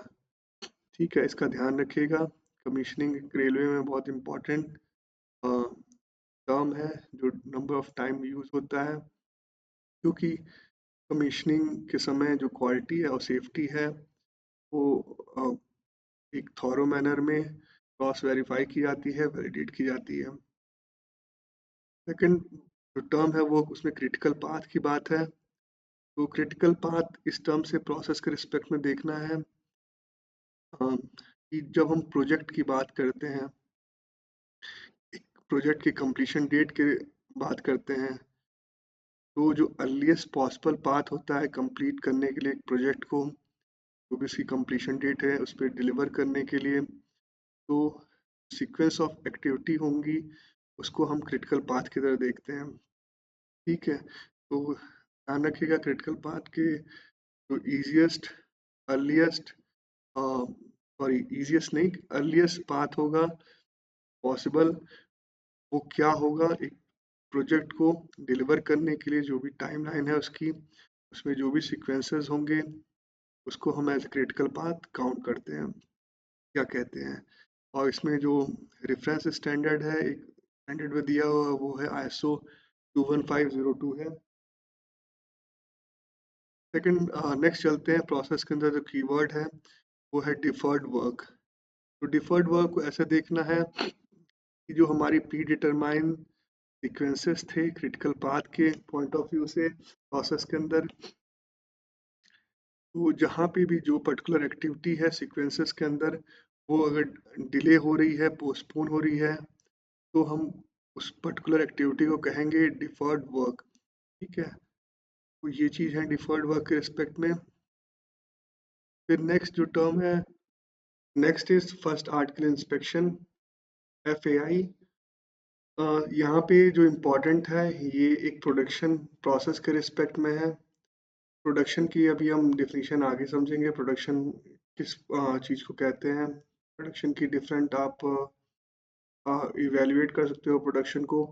वो सर्विस को भी हम जब देखते हैं तो उसमें भी प्रोडक्शन होता है, प्रोडक्ट को देखते हैं तो उसमें भी प्रोडक्शन होता है। तो जब हम फर्स्ट आर्टिकल इंस्पेक्शन की बात करते हैं तो यहाँ पर्टिकुलरली ध्यान रखिएगा कि आर्टिकल की बात हो रही है, तो जो डेवलपमेंट है प्रोडक्ट का या सर्विसेज का थ्रू अ प्रोसेस में वो फाइनल एक फॉर्म में कन्वर्ट होती है लास्ट में जाकर। डिफरेंट जो स्टेजेस हैं प्रोसेस का, तो उस पर्टिकुलर स्टेजेस पे जो इंस्पेक्शन है उस प्रोडक्ट का एज अ आर्टिकल फॉर्म का जो वेरिफिकेशन है, जिसमें हम वैलिडेट करते हैं उस प्रोडक्ट की रिक्वायरमेंट्स को, उसकी जो भी कैरेक्टरिस्टिक्स हैं, प्रॉपर्टीज़ हैं, तो इस चीज़ को कहते हैं फर्स्ट आर्टिकल इंस्पेक्शन। ठीक है, तो ये नंबर ऑफ स्टेजेस में होता है। जैसे जब हम प्रोडक्ट और सर्विसेज को एज अ आर्टिकल फॉर्म एक प्रोसेस के थ्रू डेवलप करते हैं, फाइनल स्टेज तक लेके जाते हैं, तब हमें डिफरेंट स्टेजेस पे फर्स्ट आर्टिकल इंस्पेक्शन करना पड़ता है, जिसमें हम वेरिफिकेशन करते हैं, इंस्पेक्शन करते हैं अपनी एक्टिविटी के थ्रू, और वैलिडेट करते हैं कि जो प्रोसेस के थ्रू प्रोडक्ट बन रहा है, प्रोडक्शन हो रहा है, वो सही हो रहा है कि नहीं हो रहा है। नेक्स्ट जो बात आती है वो गेट क्राइटेरिया की बात आती है। तो गेट की बात सिक्स सिग्मा जो ISO 13053 स्टैंडर्ड है, पार्ट 1 DMAC की मेथोडोलॉजी है, उसमें उसमें गेट वर्ड यूज होता है। गेट का मतलब है कि एक स्टेज से सेकंड स्टेज में जब हमारा प्रोडक्ट या सर्विस जाती है, प्रोसेस जाता है, तो जो रिक्वायरमेंट है स्टेज 1 की, जो कैरेक्टरिस्टिक्स हैं वो फुलफिल हुई है कि नहीं हुई है, जो एक्सेप्टेंस क्राइटेरिया हैं, डिलीवरेबल्स हैं, वो मैच कर रहे हैं कि नहीं कर रहे हैं, और जिससे कि हम डिसीजन लेते हैं कि वो नेक्स्ट स्टेज में या फिर इस गेट को क्रॉस करके दूसरे गेट पे जाएगा कि नहीं जाएगा। तो वो जो पर्टिकुलर पोजीशन है स्टेज 1 से स्टेज 2 में जाने का प्रोसेस के अंदर, वो एक गेट के थ्रू होता है और इस गेट पे जो एक्सेप्टेंस क्राइटेरिया है डिलीवरी की, प्रोडक्ट या सर्विसेज से रिलेटेड, वो चीज़ें हम उस पे डिसीजन मेकिंग करते हैं एक्सेप्टेबिलिटी के लिए, या फिर कंडीशनल एक्सेप्टेबिलिटी हो सकती है या फिर रिजेक्शन हो सकता है। ये गेट क्राइटेरिया था। नेक्स्ट जो कीवर्ड है, टर्म है, वो है गेट मेथोडोलॉजी। गेट मेथोडोलॉजी, इसके अंदर जो चीज़ें हैं, जो हम गेट की क्राइटेरिया हमने सेट की थी, तो गेट मेथोडोलॉजी में हम जो हमारा फेस का चेंज है, एक फेस से दूसरे फेस में वो जा रहा है, जो उसका इवेल्युएशन है, उसकी जो प्रैक्टिसेस हैं प्रोजेक्ट मैनेजमेंट के थ्रू वो करते हैं, जो कि एक फॉर्मलाइज्ड मैनर होना चाहिए, कंट्रोल्ड माइलस्टोन के वे में होना चाहिए। और जब भी ये चीज़ गेट मेथोडोलॉजी की हम बात करेंगे तो उसमें रिस्क असेसमेंट इन्वॉल्व है, मिटिगेशन प्लान इन्वॉल्व है, इसमें हम एफएमईए की बात करेंगे, एफएईए के साथ साथ क्रिटिकलिटी की बात करेंगे, क्रिटिकलिटी इवेल्युएशन की बात करेंगे। तो इन सब चीज़ों से जो गेट मेथोडोलॉजी है वो बनती है, क्योंकि यहाँ पे रेलवे के रिस्पेक्ट में जो सेफ्टी है, क्वालिटी है, वो बहुत इंपॉर्टेंट हो जाती है। तो गेट मेथोडोलॉजी बहुत इम्पॉर्टेंट है जब भी हम नेक्स्ट स्टेज प्रोसेस के जाते हैं, एंड स्टेज में जाते हैं कमीशनिंग के लिए। तो डिफरेंट फेसेस में चीज़ों को प्रॉपरली इवेल्युएट करना, जो भी एक्टिविटी है प्रोसेस के रिलेटेड, वो बहुत इम्पॉर्टेंट हो जाता है, जिससे कि हम इंश्योर हो सकें और जो हमारे कस्टमर हैं उनको भी इंश्योर कर सकें कि हमारी जो प्रैक्टिसेस हैं इवैल्यूएशन की वो सही है, और हमने उसमें क्या चीज़ें फॉर्मलाइज की हैं, किसके बेसिस पे हमारी गेट मेथोडोलॉजी बनी है और हमने यूज़ किया है। नेक्स्ट जो टर्म यूज़ होता है वो है गुड प्रैक्टिसेस का। गुड प्रैक्टिसेस को ये मतलब है कि जो हमारे ऑब्जेक्टिव हमने सेट किए हैं प्रोसेस को लेके, उसके रिस्पेक्ट में हमने काम अच्छे तरीके से किया है, और हमें वो सपोर्ट करेगा सक्सेस के लिए, सक्सीड होने में। जो भी गेट क्राइटेरिया हमने सेट किए हैं, गेट मेथोडोलॉजी आगे चल के यूज़ करने वाले हैं डिफरेंट फेसेस में, तो ये चीज़ें हैं गेट प्रैक्टिसेस के रिस्पेक्ट में, गुड प्रैक्टिसेस के रिस्पेक्ट में। ठीक है, तो गुड प्रैक्टिसेस होनी चाहिए, तभी हमारी जो गेट क्राइटेरिया है या फिर गेट मेथोडोलॉजी है हम यूज़ करने जा रहे हैं, उसमें हमें सक्सेस मिलती है, हम उसको अचीव कर पाते हैं, और अच्छे तरीके से जो हमारा प्रोसेस है वो एक्सिक्यूट होता है। तो ये चीज़ें हैं। नेक्स्ट जो टर्म यूज़ होता है वो है हैंडओवर। हैंडओवर का मतलब ये है कि जब आप अपनी रिस्पॉन्सिबिलिटी या फिर अपनी जो प्रोडक्ट या सर्विसेज की रिक्वायरमेंट रिस्पॉन्सिबिलिटी थी उसको हैंड ओवर करते हो, ट्रांसफ़र करते हो अपने कस्टमर के ऊपर, या फिर अपने सप्लाई चेन में जो इंटरेस्टेड पार्टी है आपके साथ जुड़ी हुई, उसको हैंड ओवर करते हो। और ये जो हैंड ओवर होगा वो हमारी, जब हम गेट क्राइटेरिया को मैच कर लेंगे गेट मेथोडोलॉजी के थ्रू, गुड प्रैक्टिसेस के थ्रू, तभी हमारा हैंड ओवर होगा। और इसमें कमीशनिंग की भी बात होती है कि कमीशनिंग के बाद ही हमारा जो गुड हैंडओवर है वो होगा। नेक्स्ट जो बात आती है इंस्टॉलेशन की, तो जब हम जो प्रोडक्ट है वो हम डिलीवर कर देते हैं कस्टमर के प्रेमाइसेस पे, और साथ ही साथ उसके बाद इंस्टॉलेशन करते हैं कमीशनिंग से पहले, इसके बेसिस पे हम इंस्टॉलेशन के कमीशनिंग कर सकें। तो ये बीच का फेस होता है जब हम डिलीवर करते हैं चीज़ों को एज अ प्रोडक्ट, और कमीशनिंग से पहले इंस्टॉलेशन करते हैं कमीशनिंग के लिए, उस फेज़ को हम इंस्टॉलेशन कहते हैं। और इसमें इंफ्रास्ट्रक्चर से रिलेटेड एक्टिविटीज़ होती हैं इंस्टॉलेशन के अंदर। नेक्स्ट जो टर्म है वो है लाइफ साइकिल कॉस्ट एलसीसी। तो जब हमारा कमीशनिंग हो जाता है, तब जो इंफ्रास्ट्रक्चर डेवलप हुआ है उस समय हम एज अ प्रोडक्ट देखते हैं, उसमें जो उसका एक्विजिशन है, ऑपरेशन है, मेंटेनेंस है, डिस्पोजल है, इन सारी चीज़ों को कंबाइंड मैनर में जब हम काउंट करते हैं हम एज अ कॉस्ट, तब हम उसको लाइफ साइकिल कॉस्ट कहते हैं। ये बेसिकली इंफ्रास्ट्रक्चर से रिलेटेड है। जब हम एक सिस्टम यूज़ करते हैं, एक प्रोसेस यूज़ करते हैं, और उसके रिस्पेक्ट में लाइफ साइकिल कॉस्ट को देखते हैं एक्विजिशन, ऑपरेशन और मेंटेनेंस और डिस्पोजल के फॉर्म में। इसमें जो एक रेफरेंस स्टैंडर्ड देता है वो है EN 13306 का, और उसके पर्टिकुलर 11.1 क्लॉज का लाइफ साइकिल कॉस्ट को समझने के लिए। तो ये आप समझ गए होगे लाइफ साइकिल कॉस्ट, आप अगर रेलवे में प्रोफेशनल हो, वर्क कर रहे हो तो। जैसे कि मैंने बताया कि कमीशनिंग के बाद जो लाइफ साइकिल कॉस्ट होगी वो इवेल्युएट होती है कि क्या चीज़ें होती हैं, या फिर इनिशियल बजटिंग में ये चीज़ें इवेल्युएट होती हैं कि लाइफ साइकिल कॉस्ट क्या होगी किसी पर्टिकुलर सर्विस की या फिर किसी पर्टिकुलर प्रोडक्ट के रिस्पेक्ट में, के जो प्रोसेसेस है उसके रिस्पेक्ट में, चाहे वो ऑपरेशन की हो, मेंटेनेंस की हो, डिस्पोजल की हो, एक्विजिशन की हो, ये सारी चीज़ें काउंट होती हैं। नेक्स्ट जो टर्म है वो है लाइफ साइकिल कॉस्टिंग। इसमें पर्टिकुलरली बात होती है कि अगर दो या तीन या दो से ज़्यादा अल्टरनेटिव ऑप्शन है जिसमें हम इवेलुएट करते हैं लाइफ साइकिल कॉस्ट को, तो उस पर्टिकुलर मेथड को हम बोलते हैं लाइफ साइकिल कॉस्टिंग।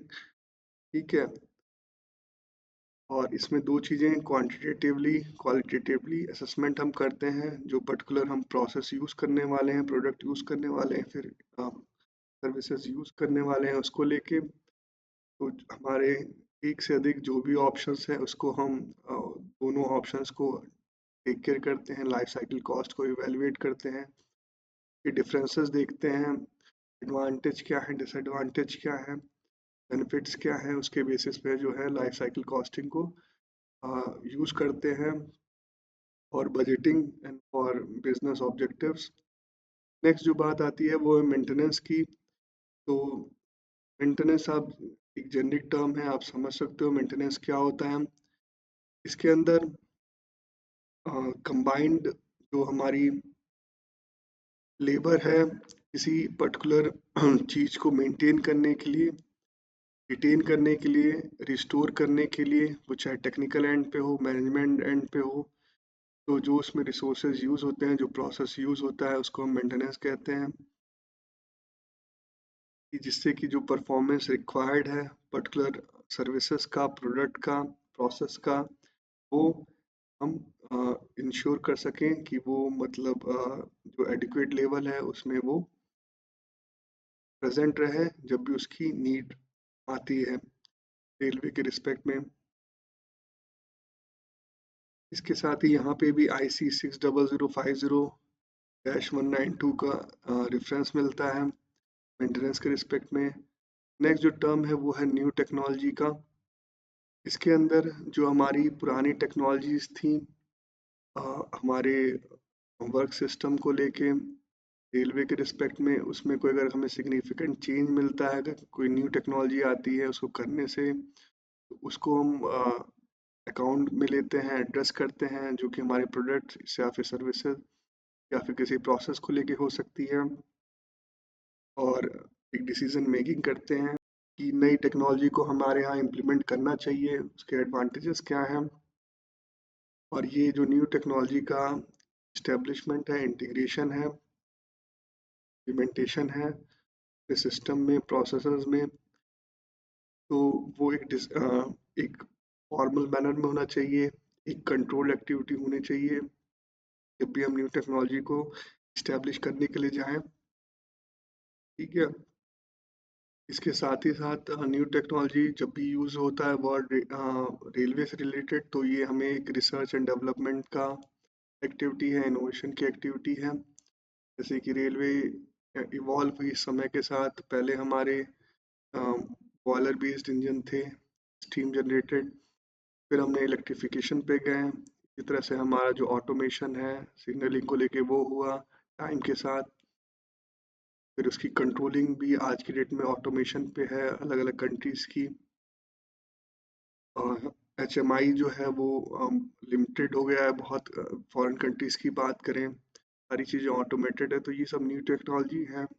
ये एक डिटेल रिसर्च एंड इनोवेशन का वर्क है जिसके बेसिस पे ही न्यू टेक्नोलॉजी को इस्टेब्लिश किया जाता है एक सिस्टम में, क्योंकि समय के साथ चीज़ें बदलती हैं, उसके साथ ही साथ। नेक्स्ट जो बात आती है वो ओवरहॉल की है, नेक्स्ट टर्म है ओवरहॉल है।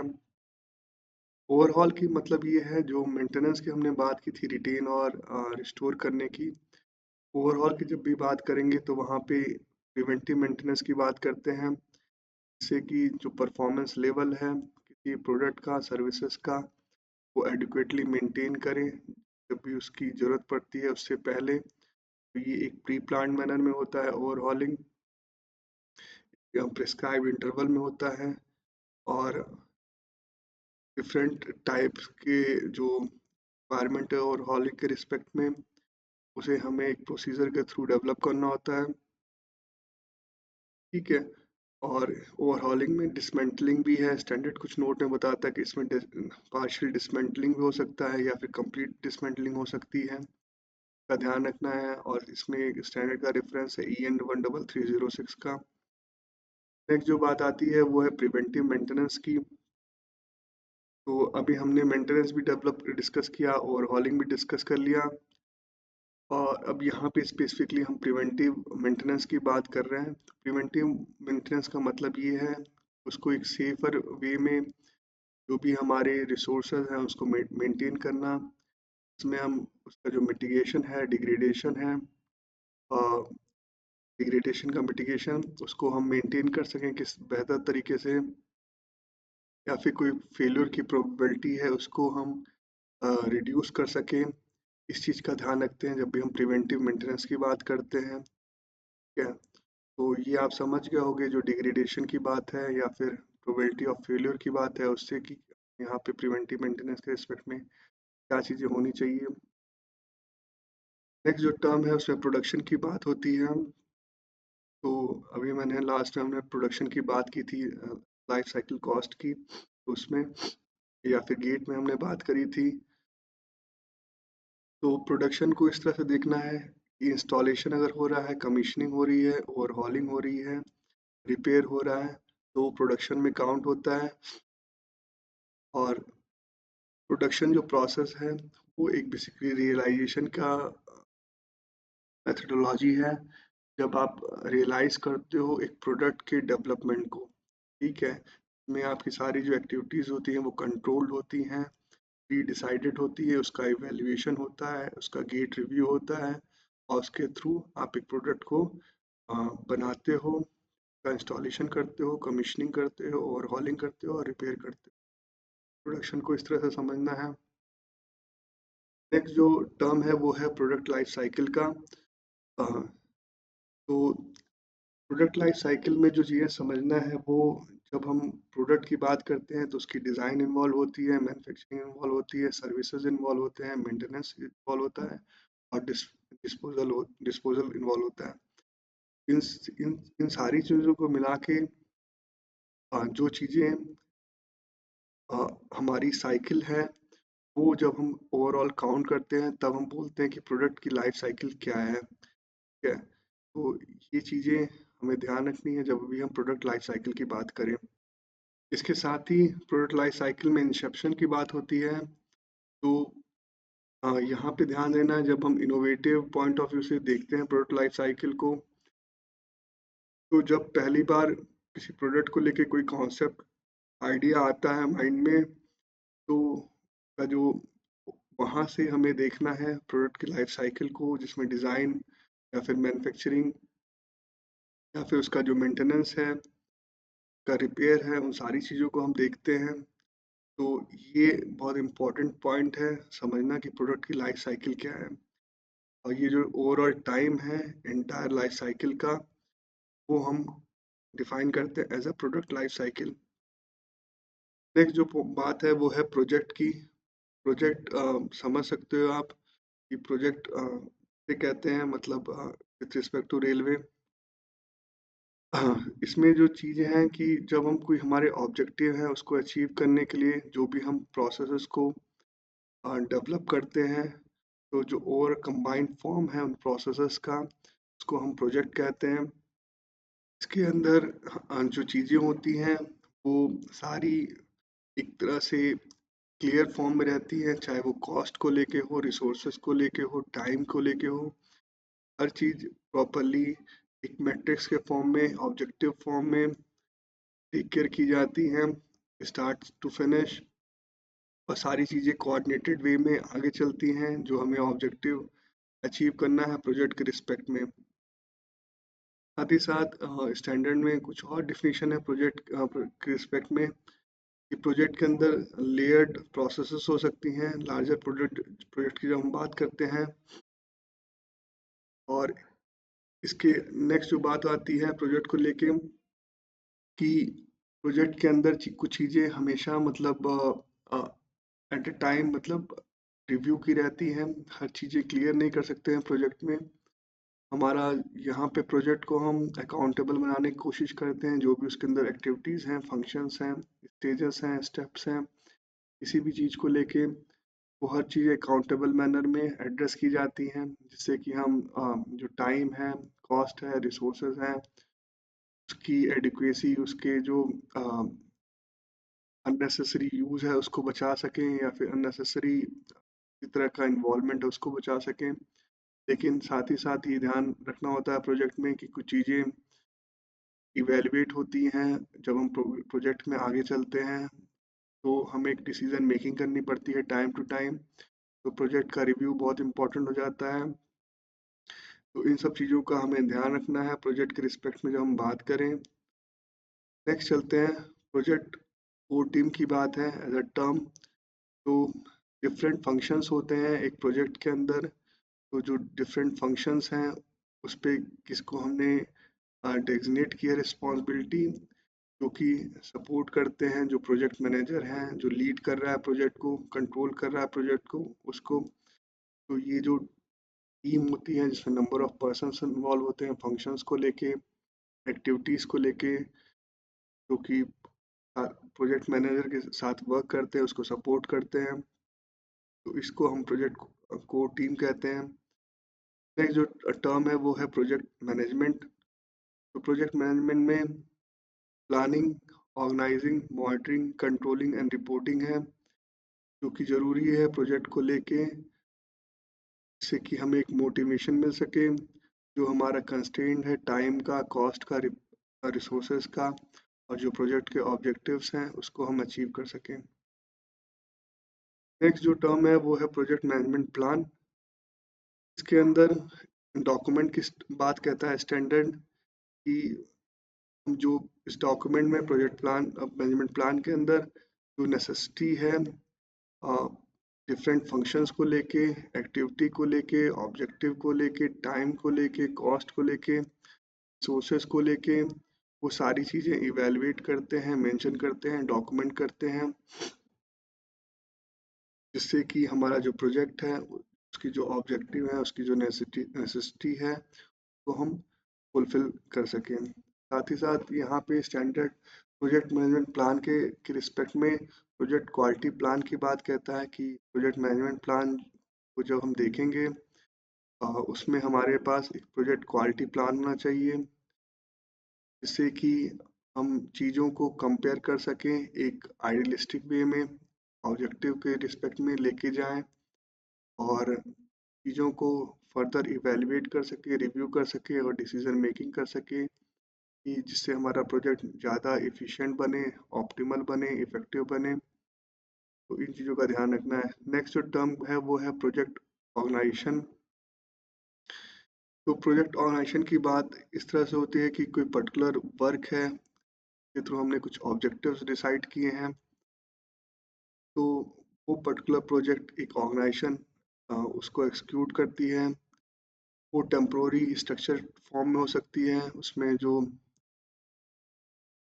टेम्पोररी स्ट्रक्चर है उसमें जो प्रोजेक्ट रोल्स हैं, रिस्पॉन्सिबिलिटी हैं, लेवल्स हैं, अथॉरिटी हैं, बाउंड्रीज हैं, वो हम डिफाइन करते हैं। साथ ही साथ जो कम्युनिकेशन है वो मेंटेन करते हैं जितनी भी इंटरेस्टेड पार्टी है उनके साथ प्रोजेक्ट को लेके। तो प्रोजेक्ट ऑर्गेनाइजेशन को इस तरह से स्टैंडर्ड डिफाइन करता है। साथ ही साथ इसमें ISO 10006 एक स्टैंडर्ड है, उसका रेफरेंस मिलता है बेटर समझने के लिए प्रोजेक्ट ऑर्गेनाइजेशन को। क्वालिटी नेक्स्ट जो टर्म है वो है क्वालिटी एश्योरेंस मेथड। इस मेथड के थ्रू बेसिकली हम रिक्वायरमेंट फ्रेम करते हैं, जिससे कि हम फोकस कर सकें एरर प्रिवेंशन पे, जो थ्रू होती है क्वालिफिकेशन, वेरिफिकेशन, वैलिडेशन के इम्प्लीमेंटेशन के थ्रू। यहाँ ध्यान देने वाली चीज़ है कि जब भी हम क्वालिटी एश्योरेंस की बात करेंगे तो वहाँ पे एरर प्रिवेंशन की बात होती है, उस पे फोकस्ड होता है जो मेथड हम अप्लाई करते हैं क्वालिटी एश्योरेंस को लेके। जो एरर डिटेक्शन है उस पे फोकस नहीं होता है क्वालिटी एश्योरेंस मेथड के रिस्पेक्ट में। तो ये चीज़ का क्लियर रहिएगा कि मतलब आप हमेशा जब भी क्वालिटी एश्योरेंस की बात करते हैं तो वहाँ प्रिवेंशन के ऊपर एक मेथड हम डेवलप करते हैं एरर के रिस्पेक्ट में। इसके लिए जो FMEA का मेथड है उसको एसोसिएट करते हैं। FMECA का मेथड है, में क्रिटिकलिटी एनालिसिस भी ऐड हो जाती है FMEA के साथ साथ, उसका यूज़ करते हैं। साथ ही साथ डिज़ाइन रिव्यू है, फाइनाइट एलिमेंट एनालिसिस की बात है और क्वालिटी फंक्शन डेप्लॉयमेंट की बात है। उन सारी चीज़ों को कंबाइंड मैनर में एरर प्रिवेंशन के ऊपर फोकस होके हमें जो क्वालिटी एश्योरेंस मेथड है वो डेवलप करना होता है। और जो भी प्रोसेसेस हैं उनके रिस्पेक्ट में हमारा जो क्वालिटी एश्योरेंस मेथड है वर्क करता है। तो इसको ध्यान रखिएगा, ये प्रोडक्ट ओरिएंटेड नहीं है, हमारा प्रोसेस ओरिएंटेड है। क्वालिटी एश्योरेंस जब हम बात करते हैं जो भी उसकी कैरेक्टरिस्टिक्स हैं प्रोसेस की, एक प्रोडक्ट या सर्विसेज को लेके एक प्रोसेस के अंदर, वो सारी हम प्रिवेंटिव और एरर के रिस्पेक्ट में डेवलप करते हैं एज अ मेथड। तो ये चीज़ थी इसके। नेक्स्ट चलते हैं, क्वालिटी डिफिशियंसी कॉस्ट की बात है। तो जो भी कॉस्ट हमें मिल रही है या फिर कहें जो भी एडिशनल कॉस्ट हमें देखने को मिलती है, जो हमने बात की थी अभी तक कॉस्ट के रिस्पेक्ट में, इसमें चीज़ें थी हमारी हमने लाइफ साइकिल की बात की थी और लाइफ साइकिल कॉस्ट के रिस्पेक्ट में बात की थी। उसके एडिशनल जो भी कॉस्ट हमें देखने को मिल रही है लाइफ साइकिल के अंदर एक प्रोडक्ट या सर्विसेज के रिलेशन में, जो कि नॉन कन्फर्मिटी से आ जाती है। नॉन कन्फर्मिटी प्रोडक्ट को लेके हो सकती है, प्रोडक्ट सर्विसेज से रिलेटेड हो सकती है, प्रोसेस से रिलेटेड हो सकती है या फिर इक्विपमेंट से रिलेटेड हो सकती है। तो ये जो नॉन कन्फर्मिटी है इसकी वजह से जो कॉस्ट जनरेट हो रही है एज एडिशनल कॉस्ट, उसको हम कहते हैं क्वालिटी डिफिशियंसी कॉस्ट। इसमें डिफरेंट रीजंस हो सकते हैं नॉन कन्फर्मिटी के। स्टैंडर्ड उसके लिए कुछ एग्जांपल्स देता है, जैसे टेंडर्स हैं, डिज़ाइन एंड डेवलपमेंट के नॉन कन्फर्मिटी हो सकती है, टेंडर की नॉन कन्फर्मिटी हो सकती है, प्रोडक्शन की हो सकती है, परचेजिंग की हो सकती है, प्रोजेक्ट मैनेजमेंट प्रोसेसेस की हो सकती है। ठीक है। और साथ ही साथ अकरेंस का फेज की बात कहता है स्टैंडर्ड, फेज कौन से हो सकते हैं, तो उसमें टेंडरिंग का हो सकता है, डिज़ाइन की हो सकती है, प्रोडक्शन की हो सकती है, पोस्ट डिलीवरी हो सकती है। तो इनको अकाउंट में लेना है, इनको एड्रेस करना है जब भी नॉन कन्फर्मिटी के रिस्पेक्ट में सोचें और क्वालिटी डिफिशिएंसी कॉस्ट के रिस्पेक्ट में सोचें। साथ ही साथ क्वालिटी डिफिशिएंसी की बात कहता है, क्वालिटी डिफिशिएंसी क्या क्या हो सकती है, तो उसमें हो सकता है एडिशनल लेबर हो सकता है, मटेरियल हो सकता है, कोई डिफरेंट अदर डायरेक्ट कॉस्ट हो सकती है जो कि फेल्योर की वजह से हमें देखने को मिली है या फिर कोई चेंज की वजह से देखने को मिली है। चेंज यहाँ पे बेसिकली जो प्रोसेस से रिलेटेड है या फिर प्रोजेक्ट मैनेजमेंट से रिलेटेड कोई हमारी चेंजेस के रिस्पेक्ट में ये आती हैं, उससे एडिशनल कॉस्ट हो सकती है। इनकरेक्ट डिज़ाइन की वजह से हमें देखने को मिल सकती है ये एडिशनल कॉस्ट। और साथ ही साथ कोई एडिशनल एक्शन हमें लेना पड़ रहा है चीज़ों रिवर्क के रिस्पेक्ट में, रीडिज़ाइन के रिस्पेक्ट में, रिपेयर के रिस्पेक्ट में, रीपर्चेस के रिस्पेक्ट में, स्पेशल शिपमेंट के रिस्पेक्ट में। तो ये सारी चीज़ें मिलकर जो क्वालिटी डिफिशिएंसी कॉस्ट है उसको डिफाइन करती हैं। साथ ही साथ कोई डाउन टाइम है, स्क्रैप का कॉस्ट है, अ, या फिर सप्लाई की सप्लाई जो है उसकी शॉर्टेज है या फिर सप्लाई जो है उसका अनयूजेबल हो जाना है।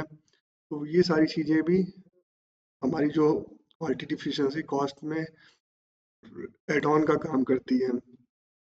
इसके साथ ही किसी तरह की पेनाल्टी है या फिर डिले के ऊपर कोई डिफ़ॉल्ट करना है, उससे रिस्पेक्ट में कोई पेनाल्टी आ रही है, तो वो भी एज़ अ ऐड ऑन रहती है क्वालिटी डिफिशिएंसी कॉस्ट में। तो ये सारी चीज़ें हमें जब भी देखने को मिलेंगी, इस तरह की सर्कमस्टांसेस जनरेट होते हैं, तो ये सारी चीज़ें हमारी एक एडिशन है या फिर एक पार्ट हमारा बिल्ड करती हैं क्वालिटी डिफिशिएंसी कॉस्ट को लेके। साथ ही साथ एग्जांपल देता है स्टैंडर्ड कुछ क्वालिटी डिफिशिएंसी कॉस्ट में रिस्पेक्ट में, तो उसमें नॉन कंफर्मिटी कॉस्ट है, कॉस्ट ऑफ नॉन क्वालिटी है, कॉस्ट ऑफ पुअर क्वालिटी है, लॉस्ट कॉस्ट है, कंपनसेशन कॉस्ट है। ठीक है, तो ये जो एग्जांपल है, ये जो मैंने पहले ब्रीफ किया डिफरेंट सर्कमस्टांसेस को, डिफरेंट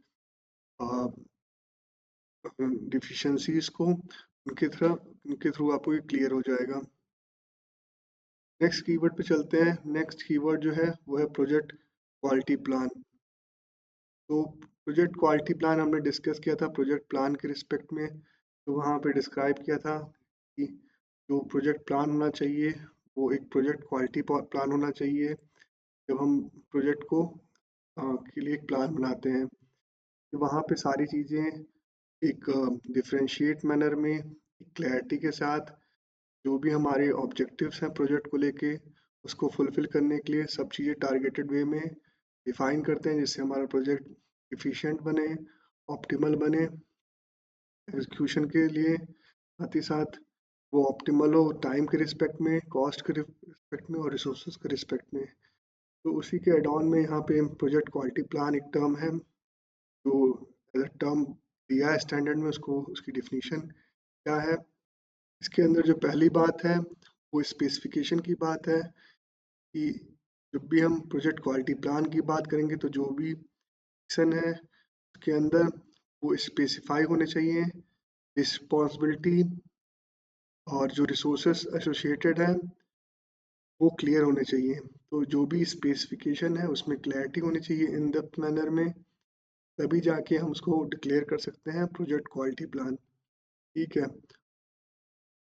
नेक्स्ट जो पॉइंट है टर्म है प्रोसेस के अंदर वो है ट्रांसफ़र। तो ट्रांसफ़र एक प्रोसेस का इंटरनली हो सकता है कि हमने इंटरनल साइट में उसको ट्रांसफ़र कर दिया, किसी पार्शियल हम हैंडओवर हो सकता है, कंप्लीट हैंडओवर हो सकता है एक प्रोसेस का, तो उस कंडीशन में हम ट्रांसफ़र वर्ड यूज़ करते हैं। या फिर किसी एक्सटर्नल ऑर्गेनाइजेशन को हम प्रोसेस को ट्रांसफ़र करते हैं कंप्लीट या पार्शल वे में। तो इस कंडीशन में ट्रांसफ़र को इस तरह से समझना है।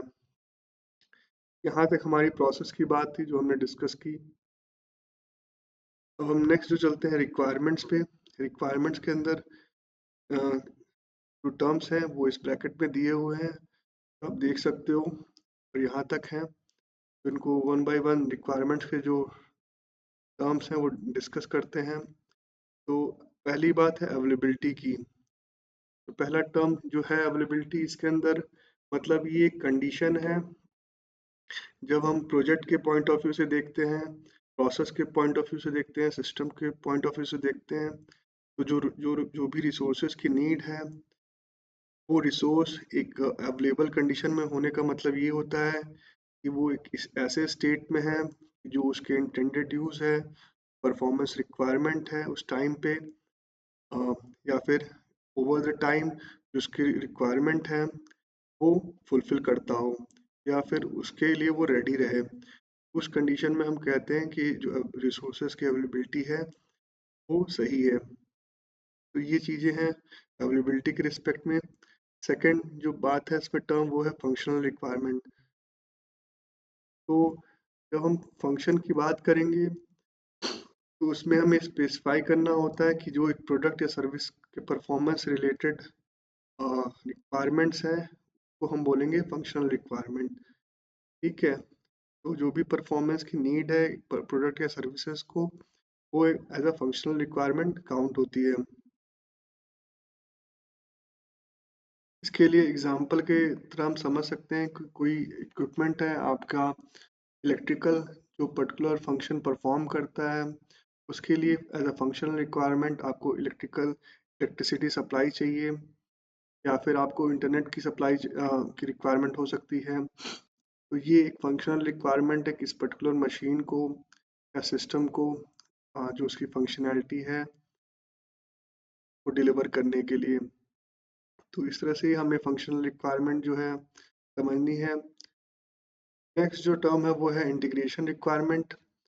तो जब हम एक सिस्टम की बात करते हैं तो उसमें नंबर ऑफ कॉन्जिक्यूटिव सिस्टम्स होते हैं, सब सिस्टम्स होते हैं, कंपोनेंट्स होते हैं, और उनको हम एक उनके इंटरफेस के थ्रू हम एसोसिएट करके किसी रिक्वायरमेंट को फुलफिल करते हैं। तो उस कंडीशन में जो प्रोडक्ट और सर्विसेज की रिक्वायरमेंट है वो क्या होनी चाहिए, जो जिससे कि जो इंटीग्रेटेड फंक्शन है एज अ कंप्लीट सिस्टम वो परफॉर्म कर सके। तो इस तरह से देखना है। एक मैं इसके लिए एग्जांपल लूँगा। जैसे कि हमारा रेलवे है, एक ट्रेन ऑपरेट करती है, उसके लिए एक इंटीग्रेटेड सिस्टम की ज़रूरत पड़ती है, इंटीग्रेटेड रिक्वायरमेंट की ज़रूरत पड़ती है, तब हमारी ट्रेन का जो ट्रांसपोर्टेशन है के थ्रू हम कर पाते हैं। जो नंबर ऑफ सब पार्ट्स हैं, सब सिस्टम हैं, कंपोनेंट्स हैं, उनका जो इंटरफेस है उसके रिस्पेक्ट में हमें इंटीग्रेशन रिक्वायरमेंट चाहिए, उसको फुलफिल करना होता है।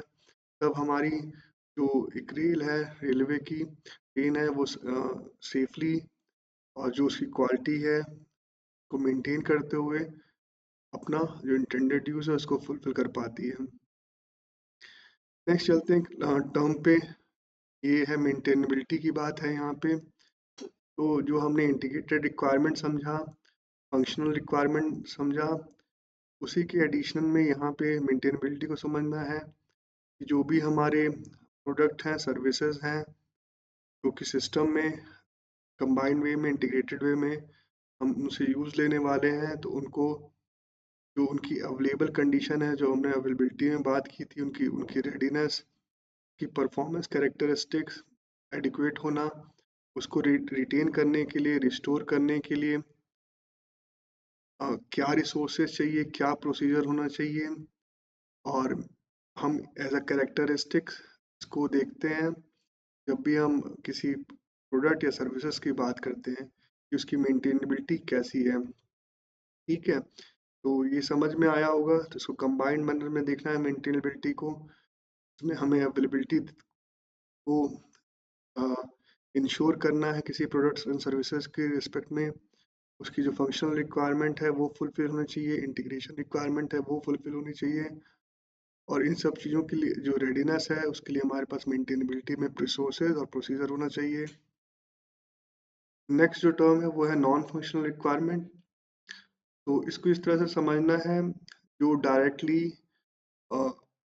रिक्वायरमेंट्स प्रोडक्ट के ऊपर या सर्विसेज के ऊपर फंक्शन से रिलेटेड उसके इफेक्ट नहीं डालती हैं, उनको हम नॉन फंक्शनल रिक्वायरमेंट की कैटेगरी में प्लेस करते हैं। और इनके थ्रू हमारा जो फंक्शनैलिटी है, मतलब एक at a present time, at a time की बात होती है, उसके फंक्शन पे प्रोडक्ट या सर्विसेज के रिस्पेक्ट में कोई इफेक्ट नहीं पड़ता है।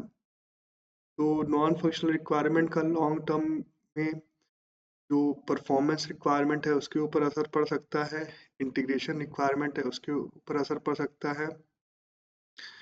जब हम अ, बात करते हैं लंबे ड्यूरेशन में as a non functional requirement, तो कोई कलर से रिलेटेड इशू हो सकता है, प्रोडक्ट के करोशन से रिलेटेड कोई प्रॉब्लम हो सकती है, इलेक्ट्रोमैग्नेटिक इंटरफेरेंस से रिलेटेड कोई प्रॉब्लम हो सकती है, कंपैटिबिलिटी से रिलेटेड कोई नॉन फंक्शनल रिक्वायरमेंट हो सकती है, नॉइस से रिलेटेड हो सकती है, रिलायबिलिटी, अवेलेबिलिटी, मेंटेनेबिलिटी, सेफ्टी से रिलेटेड कोई नॉन फंक्शनल रिक्वायरमेंट हो सकती है। ठीक है, तो ये सारी चीज़ें एज मतलब ये एट अ टाइम नेचर दिखाती है, लेकिन ये परफॉर्मेंस और जो इंटीग्रेशन है प्रोडक्ट का या सर्विसेज का उसके ऊपर लॉन्ग टर्म में इफेक्ट डालती हैं। तो इसको देखना है नॉन फंक्शनल रिक्वायरमेंट की तरह। ठीक है, और नेक्स्ट चलते हैं, फिर इसके बाद है नॉन टेक्निकल रिक्वायरमेंट। तो इसमें जो एग्जांपल्स हैं नॉन टेक्निकल रिक्वायरमेंट के वो हैं warranty, payments, quality assurance, training, communication, time, commercials, ये सब नॉन टेक्निकल रिक्वायरमेंट के एग्जांपल्स हैं। ये ऐसी रिक्वायरमेंट्स होती हैं जो प्रोडक्ट की डिलीवरी या सर्विस की डिलीवरी के ऊपर कोई इफेक्ट डाल सकती हैं। ठीक है, तो इसका ध्यान रखना है कि ये भी जो रिक्वायरमेंट एज एग्जांपल मैंने बताई, नॉन टेक्निकल रिक्वायरमेंट होने के साथ साथ वो इम्पॉर्टेंट भी हैं जब भी डिलीवरी की बात करते हैं हम प्रोडक्ट और सर्विसेज को लेके, और उसके ऊपर इसका असर पड़ता है। नेक्स्ट जो टर्म है वो है ऑपरेशनल मेच्योरिटी। तो इसमें बेसिकली बात होती है डिफरेंट मेच्योरिटी लेवल का, कि एक जो फुलफिलमेंट है टेक्निकल रिक्वायरमेंट को लेके प्रोडक्ट और सर्विसेज की, उसकी क्या डिग्री ऑफ ऑपरेशनल मेच्योरिटी है। ये नॉर्मली डिफाइन होता है अ, इस तरह से कि नॉन एग्जिस्टिंग है ऑपरेशनल मेच्योरिटी, या फिर अंडर डेवलपमेंट है, या फिर रेडी टू यूज़ है, या फिर इन यूज़ है। इसके साथ साथ हम इस तरह से भी डिफाइन कर सकते हैं ऑपरेशनल मेच्योरिटी को कि नॉट फुलफिलिंग है रिक्वायरमेंट्स को, पार्शली फुलफिलिंग है, या फिर फुली फुलफिलिंग है। इस तरह से ऑपरेशनल मेच्योरिटी जो है डिफाइन होती है रिक्वायरमेंट्स के रिस्पेक्ट में। नेक्स्ट जो बात आती है वो है रिलायबिलिटी की, रिक्वायरमेंट के रिस्पेक्ट में। तो रिलायबिलिटी इस तरह से देखना है कि इसमें जो लाइफ साइकिल है या प्रोडक्ट या सर्विसेज की, उसको इवेलुएट करना है कि उसकी जो एबिलिटी है परफॉर्म करने की बिना फेल्योर के, कि दिए हुए टाइम इंटरवल के रिस्पेक्ट में और किसी दिए हुए कंडीशन के रिस्पेक्ट में कैसी है, और इसके थ्रू हम रिलायबिलिटी एक प्रोडक्ट एंड सर्विसेज की इवेलुएट करते हैं।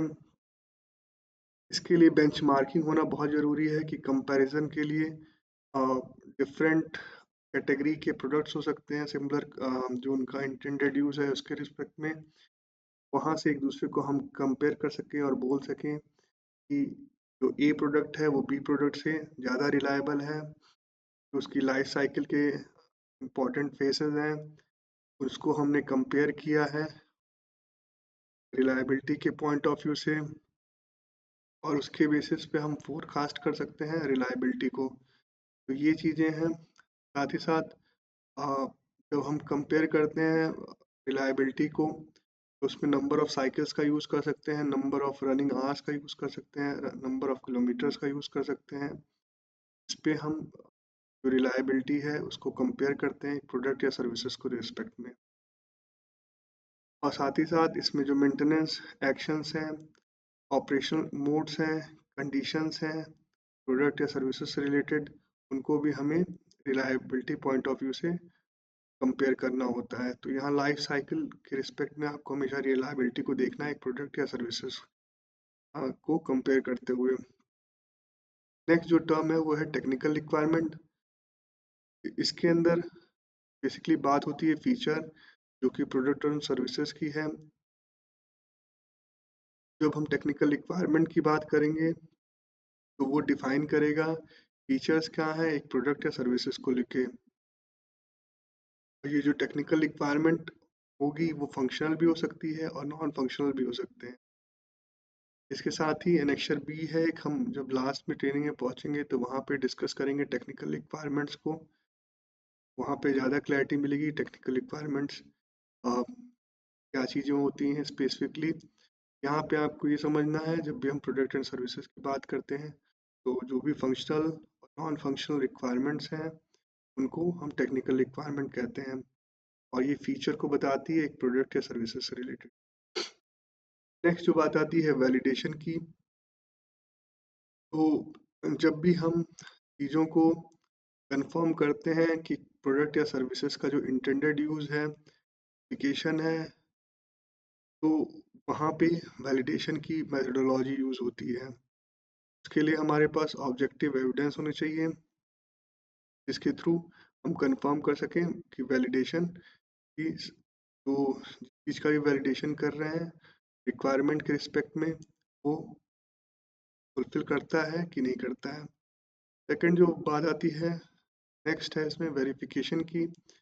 तो यहाँ पे हमें कंफर्म करना होता है कि जो रिक्वायरमेंट्स हैं विथ रिस्पेक्ट टू रिक्वायरमेंट, वो प्रोसेस से रिलेटेड हो सकती है, सिस्टम से रिलेटेड हो सकती है, प्रोडक्ट या सर्विसेज से रिलेटेड हो सकती है। तो वो जो पर्टिकुलर रिक्वायरमेंट है उसको हमें वेरिफिकेशन के थ्रू कंफर्म करना रहता है, क्या मतलब वो फुलफिल करती है जो रिक्वायरमेंट है या नहीं फुलफिल करती है। तो ये क्लियर रहिएगा। वैलिडेशन में हम जो एप्लीकेशन है रिक्वायरमेंट का वो कंफर्म करते हैं, और वेरिफिकेशन में जो रिक्वायरमेंट है जो कि एप्लीकेबल है उसको कंफर्म करते हैं। तो दोनों में अंतर है, एक में हम एप्लीकेशन को वैलिडेट रिक्वायरमेंट वैलिडेशन के थ्रू कंफर्म कर रहे हैं, और एक में जो रिक्वायरमेंट है वो हम कंफर्म कर रहे हैं वेरिफिकेशन के थ्रू। तो ये चीज़ें हैं। वेरिफिकेशन नंबर ऑफ टाइम हो सकता है, इन वैलिडेशन जो है एक हम प्रोसेस के रिस्पेक्ट में देखते हैं, प्रोडक्ट के रिस्पेक्ट में देखते हैं।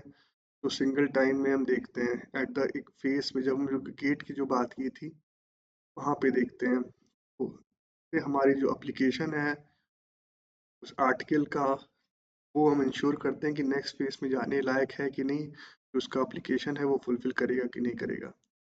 इसके साथ ही एक पर्टिकुलर फेस में वेरिफिकेशन नंबर ऑफ टाइम हो सकता है एक आर्टिकल का,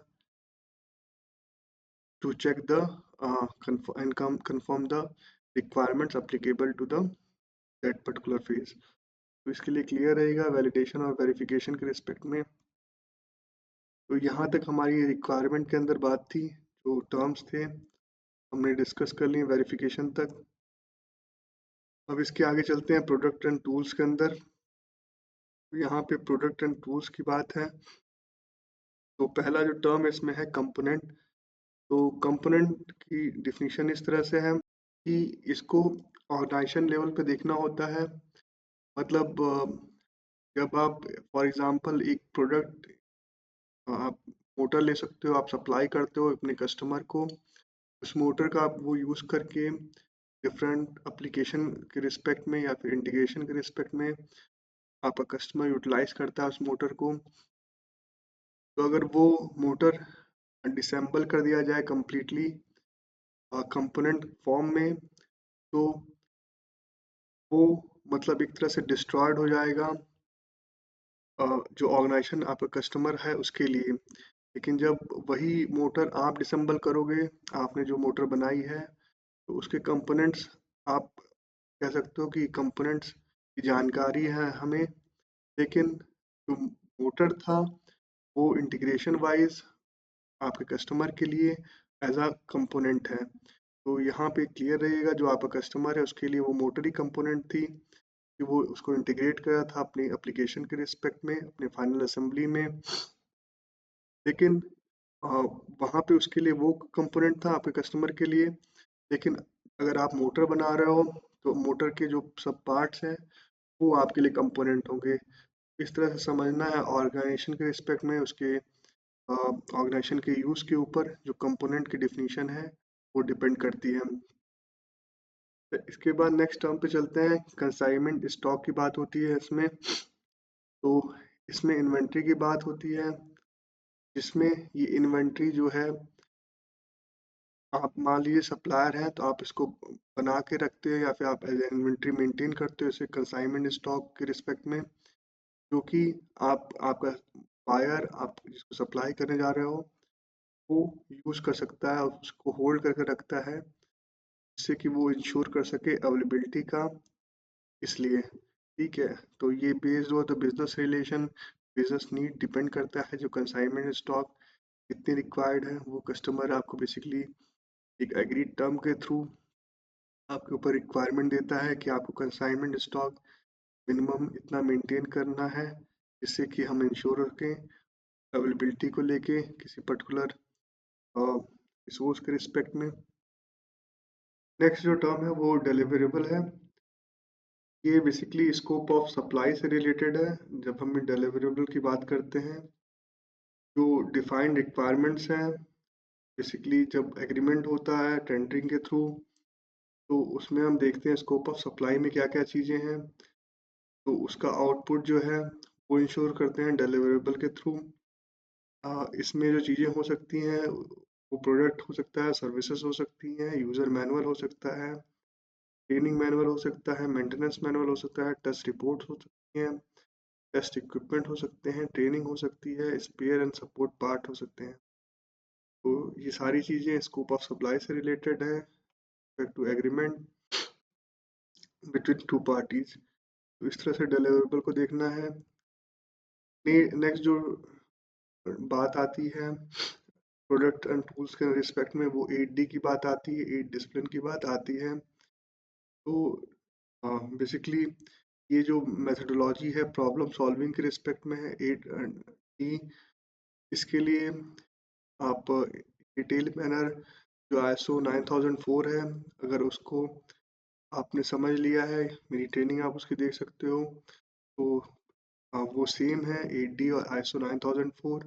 जैसा कि रेफरेंस हमें ISO 13053 के पार्ट 1 में मिलता है डीमैक मेथोडोलॉजी के अंदर।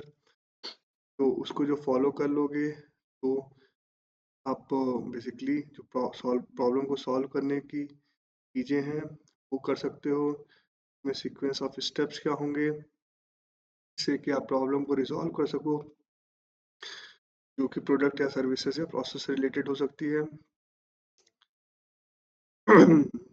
नेक्स्ट जो टर्म है उसमें प्रकाश की बात आती है। प्रकाश का फुल फॉर्म है failure reporting analysis and corrective action system. Basically ये एक क्लोज लूप प्रोसेस है, इससे हम इम्प्रूव करते हैं करंट एंड फ्यूचर डिज़ाइन के फीडबैक टेस्टिंग को लेके, मॉडिफिकेशन को लेके, यूज़र एक्सपीरियंस को लेके। तो हम प्रकाश का यूज़ करते हैं इस तरह से, जो कि डिज़ाइन से रिलेटेड है, जो कि डिज़ाइन करंट या फिर फ्यूचर के रिस्पेक्ट में हो सकता है, जिसमें क्लोज लूप का यूज़ करके हम इम्प्रूव करते हैं डिपेंडेबिलिटी को एक पर्टिकुलर डिज़ाइन के रिस्पेक्ट में। नेक्स्ट टर्म पे चलते हैं जो कि है की परफॉर्मेंस इंडिकेटर। तो जो अब हम ऑब्जेक्टिव डिसाइड करते हैं बिजनेस की, अपने ऑर्गेनाइजेशन की RQMS को लेके, रेलवे क्वालिटी मैनेजमेंट सिस्टम के रिस्पेक्ट में, तो जब हम उसको ऑब्जेक्टिव को मॉनिटर करने के लिए, मेजर करने के लिए जो इंडिकेटर सेट करते हैं जो कि हमारे प्रोग्रेस को ऑब्जेक्टिव के रिस्पेक्ट में डिफाइन करता है। इस तरह के इंडिकेटर्स पर प्रोसेसेस के अंदर में सेट करने होते हैं। तो इन चीज़ों को हम की परफॉर्मेंस इंडिकेटर कहते हैं।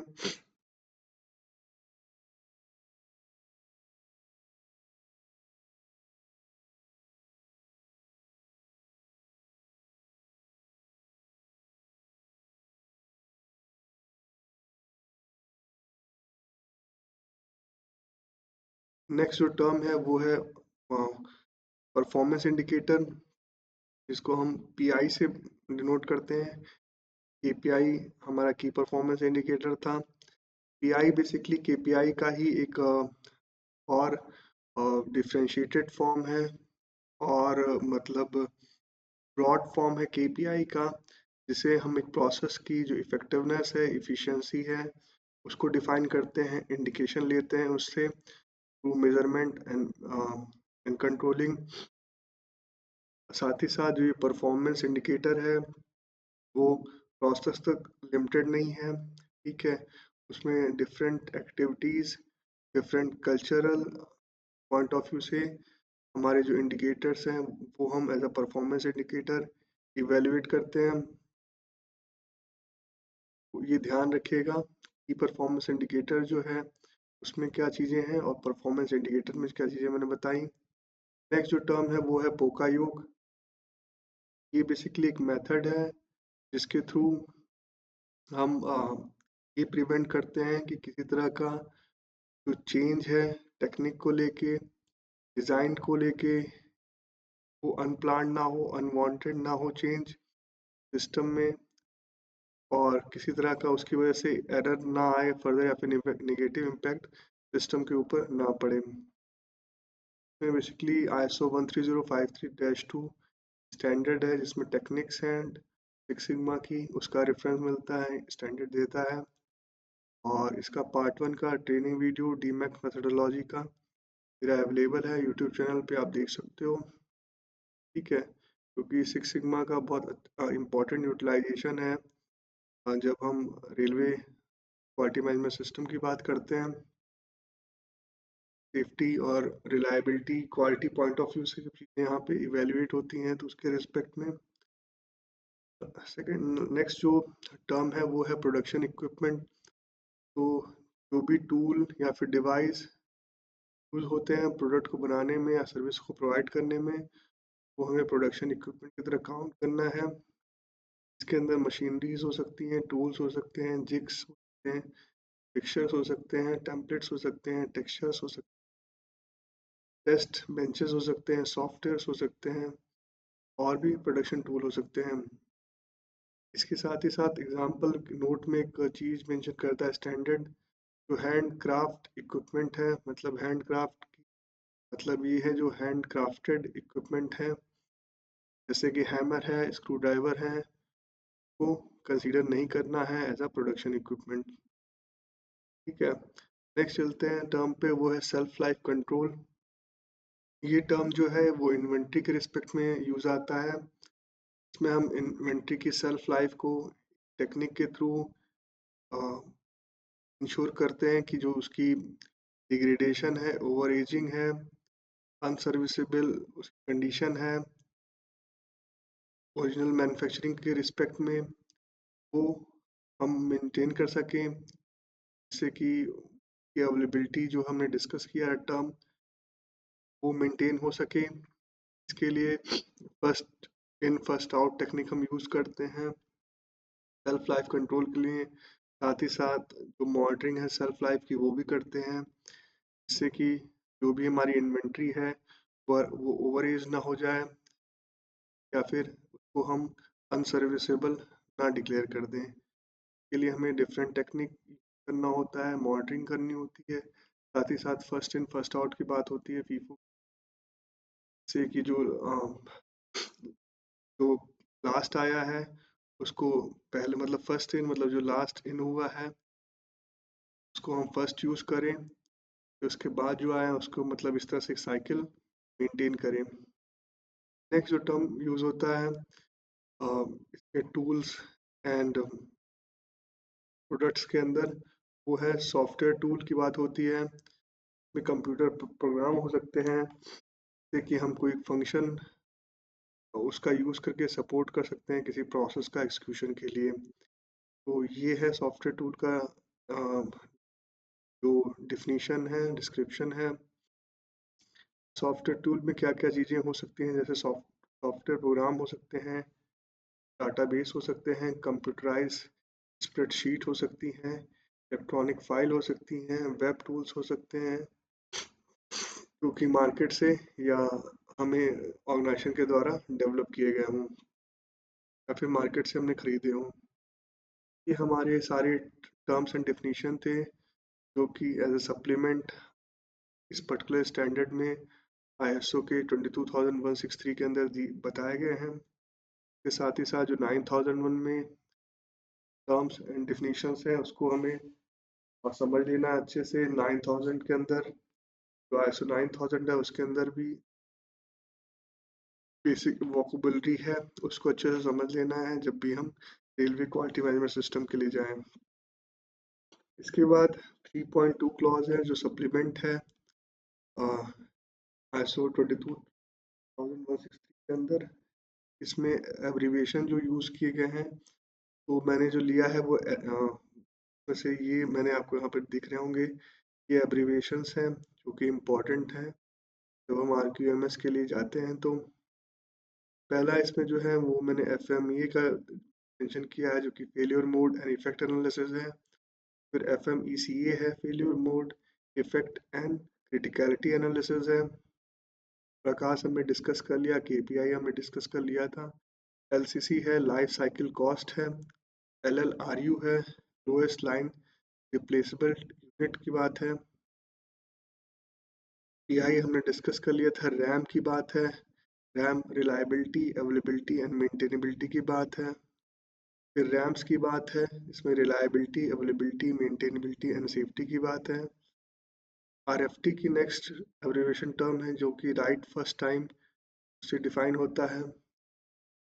SIL है नेक्स्ट एब्रिविएशन टर्म, जिसमें सेफ्टी इंटीग्रिटी लेवल की बात होती है। इस फिर नेक्स्ट स्मार्ट का फुल फॉर्म है, स्मार्ट एब्रिविएशन है, specific, measurable, achievable, relevant time, framed.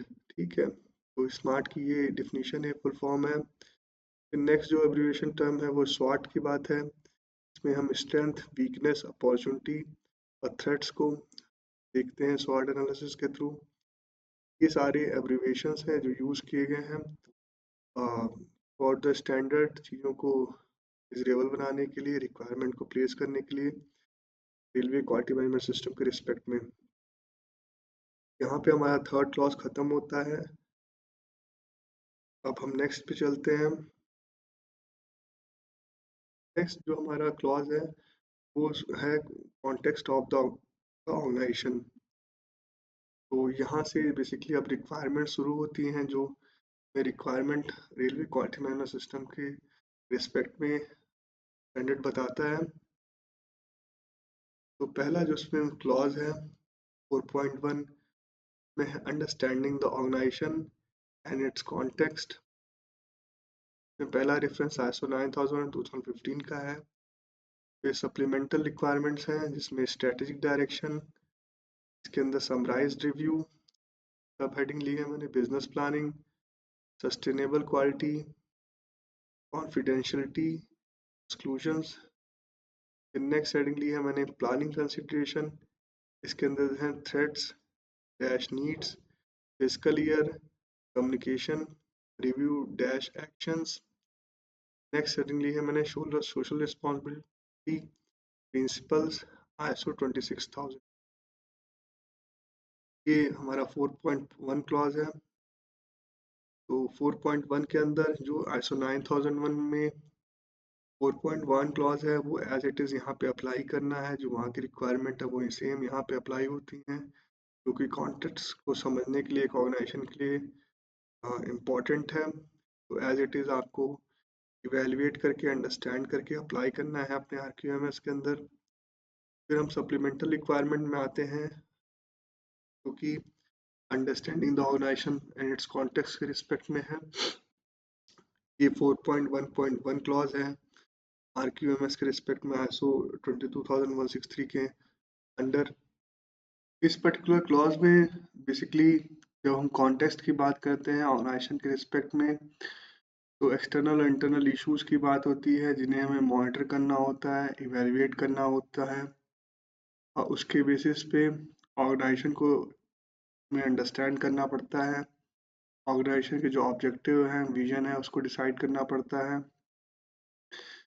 जो भी इंटेंडेड हमें आउटकम चाहिए ऑर्गेनाइजेशन के थ्रू, वो हम डिसाइड करते हैं एज ऑब्जेक्टिव। साथ ही साथ जो रिव्यू है, मॉनिटरिंग है एक्सटर्नल इंटरनल इशू का, वो मेंटेन करना पड़ता है जब हम एक अंडरस्टैंड करने की बात कहते हैं ऑर्गेनाइजेशन को और इसके कॉन्टेक्स्ट को।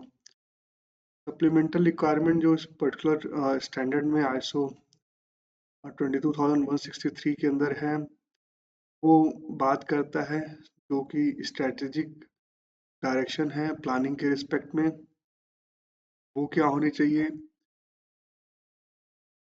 तो उसमें पहली चीज़ जो आती है कि जो बिजनेस प्लानिंग हम करेंगे स्ट्रेटेजिकली, वो उस पर हमें ध्यान देना है, उसके थ्रू हमें इंश्योर करना है जो हमारा हम प्रोडक्ट बनाए वो सस्टेनेबल हो, और जो सर्विस है वो क्वालिटी सर्विस हम प्रोवाइड करें। सस्टेनेबल प्रोडक्ट का मतलब ये है कि जो हमने बात की थी इंटीग्रिटी की, वो मेंटेन होनी चाहिए। जो कंपैरिजन है उसका, वो मेंटेन होना चाहिए। कंपैरिजन से मतलब मेरा ये है कि जो रिलायबिलिटी थी जिसमें हम कंपेयर कर रहे थे प्रोडक्ट को एज अ बेंचमार्क, compete करा रहे थे डिफरेंट नंबर ऑफ प्रोडक्ट से, का सेम एप्लीकेशन होता है। तो ये सारी चीज़ें हमें देखनी होंगी, इंटीग्रिटी और बेसिकली रिलायबिलिटी, जब हम सस्टेनेबल प्रोडक्ट के बारे में सोचेंगे। तो इसको हमें इंक्लूड करना है, इंश्योर करना है अपनी बिजनेस प्लानिंग के थ्रू। और सेकंड जो सर्विस क्वालिटी है, जो भी क्वालिटी के जो प्रिंसिपल्स हैं आईएसओ 9001 के अंदर 9000 के अंदर आईएसओ के, वो चीज़ें सर्विस के थ्रू हमें मेंटेन करनी है। तो ये प्रिंसिपल्स हमें वहाँ से गाइड करते हैं कि किन चीज़ों को लेके हमें प्रोडक्ट एंड सर्विसेज को इंश्योर करना अपने बिजनेस प्लानिंग में। साथ ही साथ यहाँ पे जो स्टैंडर्ड समराइज बिजनेस प्लान की बात करता है कि आपके ऑर्गेनाइजेशन के पास, आपकी कंपनी के पास समराइज बिजनेस प्लान होना चाहिए, और जो ये समराइज बिजनेस प्लान है उसको रिव्यू करना है एटलीस्ट एक बार 1 साल के अंदर। इसके लिए स्टैंडर्ड कहता है आपको करने के लिए। और कुछ चीज़ें जो आप कॉन्फिडेंशियल आपको लगती हैं, जो कि आपने समराइज किया है बिजनेस प्लान को, उसको आप एक्सक्लूड कर सकते हो। ठीक है, जो आपको लगता है कि आप जो बहुत टॉप मैनेजमेंट है, जो की डिसीजन मेकर है, उन तक ही इंफॉर्मेशन रहनी चाहिए। बाकी को आप नहीं बताना चाहते हो उस कॉन्फिडेंशियल इंफॉर्मेशन जो है समराइज बिजनेस प्लान की, उन चीज़ों को आप एक्सक्लूड कर सकते हो अपने समराइज बिजनेस प्लान से। तो इसके लिए भी एक प्रोविजन स्टैंडर्ड देता है। और इसके बाद जो नेक्स्ट बात आती है कि क्या क्या चीज़ें हमें, जब हम बिजनेस प्लान की बात करेंगे, समराइजेशन की बात करेंगे, तो क्या क्या चीज़ें हमें कंसीडर करनी है। उसमें पहली चीज़ जो है बिजनेस ऑब्जेक्टिव की बात होती है कि बिजनेस ऑब्जेक्टिव क्या है। सेकंड जो बात आती है वो मार्केट स्ट्रेटजी क्या है। तो ये डिपेंड करता है, जो ऑब्जेक्टिव है, स्ट्रेटजी है मार्केट की, ये विजन के ऊपर, जो टॉप मैनेजमेंट है उसका विजन क्या है और मिशन क्या है, जिसके ऊपर वो अपने ऑब्जेक्टिव और स्ट्रेटजी बिजनेस प्लान के अंदर डेवलप करता है। इसके बाद जो नेक्स्ट बात आती है वो प्रोडक्ट एंड सर्विसेज की स्ट्रेटजी को लेके, कि उसके स्ट्रेटजी के रिस्पेक्ट में उसका जो डेवलपमेंट प्लान है कि नए या फिर प्रोडक्ट या सर्विसेज को लेके वो क्या है, इनोवेशन इनोवेशन के लिए क्या उसकी थिंकिंग है, या फिर फेज आउट स्ट्रेटजी क्या है उसकी। ठीक है, तो ये इस चीज़ को भी कंसीडर करना है। नेक्स्ट जो बात आती है जो हमें बिजनेस प्लान में कंसीडर करना है वो है जो मैनेजमेंट रिव्यू के आउटपुट्स होते हैं, उनको हमें, उनसे हम क्या हेल्प ले सकते हैं as a input business plan development in summarising. ये चीज़ें हमें कंसीडर करनी है। नेक्स्ट चीज़ जो हमें कंसीडर करनी है वो रिसोर्स प्लानिंग की, रिसोर्स प्लानिंग क्या होगी हमारी। जैसे हमने स्टॉकिंग की बात करी थी कि हम स्टॉक मेंटेन करते हैं, हमने एक कीवर्ड डिस्कस किया था, उस पे हम एक इन्वेंट्री मेंटेन करके रखते थे, कंसाइनमेंट स्टॉक की बात करते थे। के रिस्पेक्ट में बिजनेस प्लान क्या रहेगा, रिसोर्स जो है वो एक इम्पैक्ट डालता है, एक बर्डन एनहांस करता है बिजनेस के ऊपर, उसकी प्लानिंग की चीज़ें एक डिसाइसिव मैनर में बिजनेस प्लान के अंदर समरी मेंटेन करनी है। नेक्स्ट जो बात आती है कंसिडरेशन की, उसमें है रिस्क एंड अपॉर्चुनिटी, ऑर्गेनाइजेशन को कैसे डील करना है। इसमें शॉर्ट एनालिसिस कर सकता है ऑर्गेनाइजेशन रिस्क को मैनेज करने के लिए। तो रिस्क एनालिसिस के ऊपर कंसिडरेशन की जो हमने डिस्कस किया था, context, internal external issues, risk किस तरह की हैं और अपॉर्चुनिटी किस किस तरह की हैं, का एक डिटेल कंसिडरेशन होना चाहिए बिजनेस प्लान में। जब एक विजन पॉइंट ऑफ व्यू से ऑर्गेनाइजेशन देखता है तो।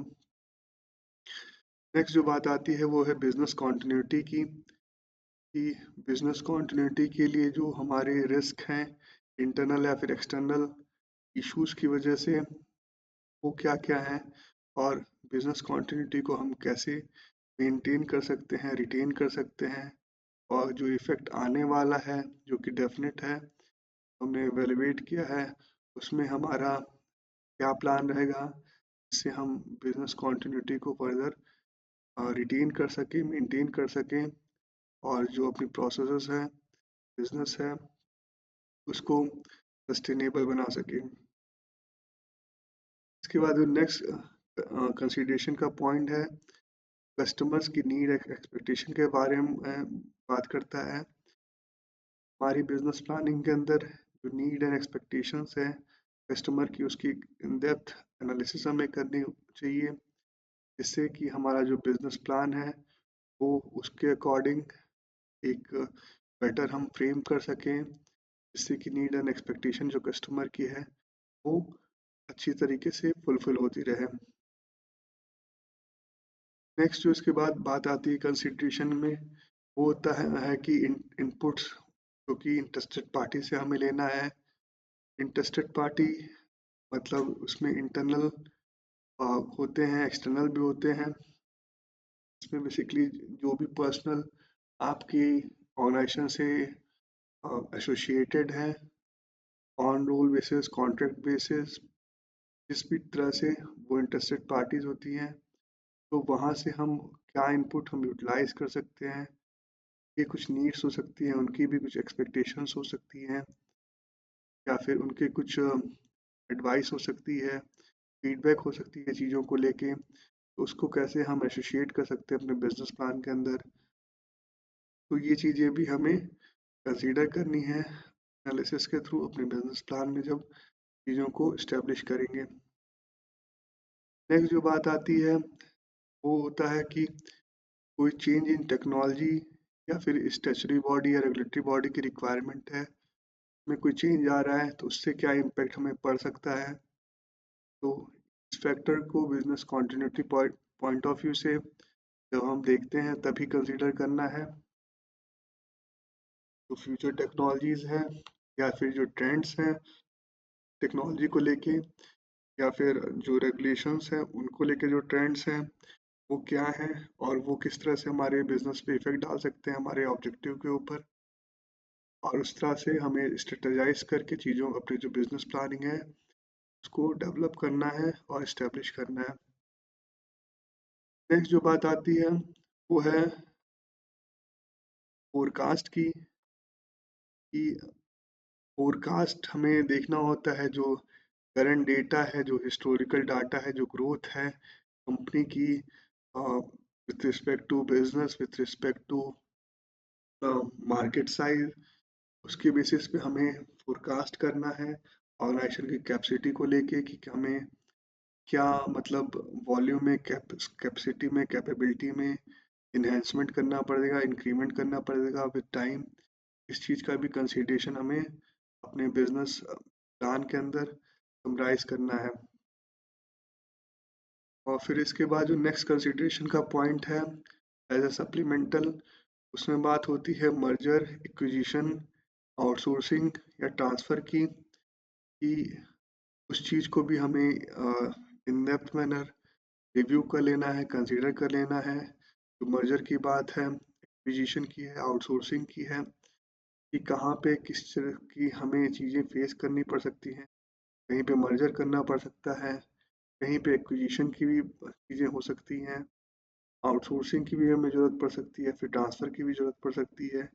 इस के सिनेरियो में जो सिचुएशंस हैं या फिर हमें फ्यूचर में इस तरह की सिचुएशन देखने को मिल सकती हैं, वो business continuity point of view से तो इन डेप्थ मैनर समझ के अपने जो बिजनेस प्लान है उसके अंदर समराइज करना है। तो ये सारे पॉइंट्स हैं जो हमें बेसिकली कंसीडर करने के लिए कह रहा है स्टैंडर्ड बिजनेस प्लान के रिस्पेक्ट में। ठीक है, इसके बाद जो नेक्स्ट आता है वो प्लानिंग कंसिडरेशन की बात आती है, कि प्लानिंग जब हम बिजनेस की कर रहे हैं तो उसके रिस्पेक्ट में हमें क्या चीज़ें कंसीडर करना है। तो इससे पहले वाला भी बिजनेस प्लानिंग के रिस्पेक्ट में था, लेकिन यहाँ पे स्पेसिफिकली कुछ चीज़ें फर्दर दी हैं एज अ सप्लीमेंटल रिक्वायरमेंट, जो कि 4.1.1.2 है क्लॉज नंबर। इसमें ट्रेंड्स की बात कहता है, स्टैंडर्ड नीड्स की बात कहता है इंटरेस्टेड पार्टी की। ठीक है, क्योंकि हमने डिस्कस किया इससे पहले वाली कंसिडरेशन में कि हम जिसमें तो हम मार्केट ट्रेंड की इसमें बात की थी हमने, या फिर रेगुलेशंस चेंज की बात की थी, टेक्नोलॉजिकल चेंज की बात की थी। तो एज एक्सटर्नल ट्रेंड्स हमें कंसीडर करना है बिजनेस प्लानिंग के अंदर। सेकंड जो बात है इसमें इंटरेस्टेड पार्टी नीड्स की बात है, वो भी हमने डिस्कस करी कि इंटरेस्टेड पार्टीज की नीड्स को समझना है, उनकी रिक्वायरमेंट को समझना है, उनकी फीडबैक लेने हैं, उनके सजेशंस लेना है, उनसे कंसल्टेशन लेना है जब हम अपनी बिजनेस प्लानिंग को लेके चीज़ें एक्सिक्यूट करें, डेवलप करें प्लान को। इसके साथ ही साथ कुछ एग्जांपल देता है स्टैंडर्ड की कोई इकोनॉमिकल पॉलिसीज हो सकती हैं, इसकी वजह से हमें हमारे बिजनेस प्लानिंग के ऊपर इम्पैक्ट आ सकता है।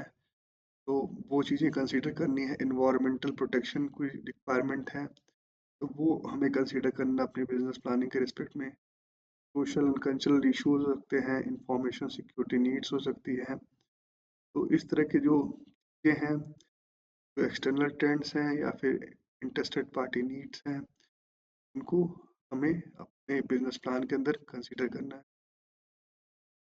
नेक्स्ट जो प्लान हमें चीज़ें कंसीडर करनी है वो फिजिकल ईयर की बात होती है कि जो फाइनेंशियल ईयर के हम जनरली समझते हैं 12 मंथ का जो फाइनेंशियल ईयर होता है कैलेंडर का, उसको भी हमें एक अच्छी तरीके से कंसीडर करना है।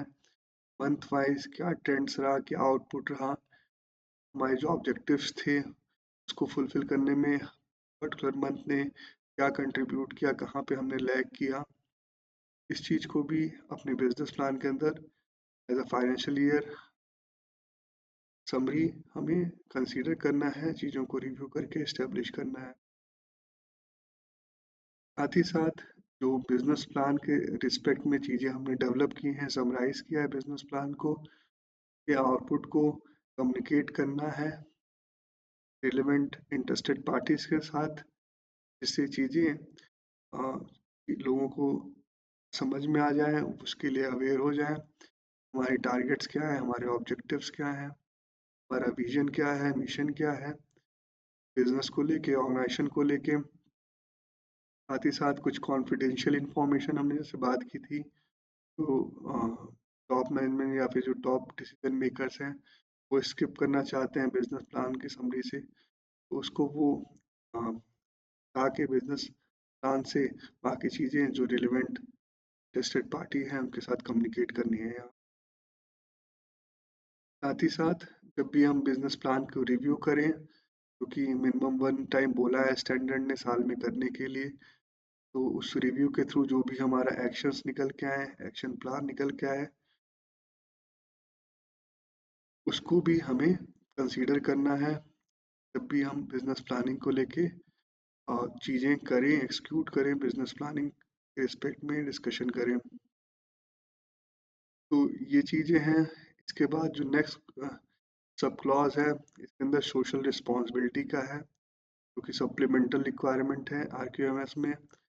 इसके अंदर प्रिंसिपल्स की बात कहता है, स्टैंडर्ड की जो सोशल रिस्पॉन्सिबिलिटी के प्रिंसिपल हैं उनको कंसीडर करना है जब भी हम बिजनेस की प्लानिंग करें।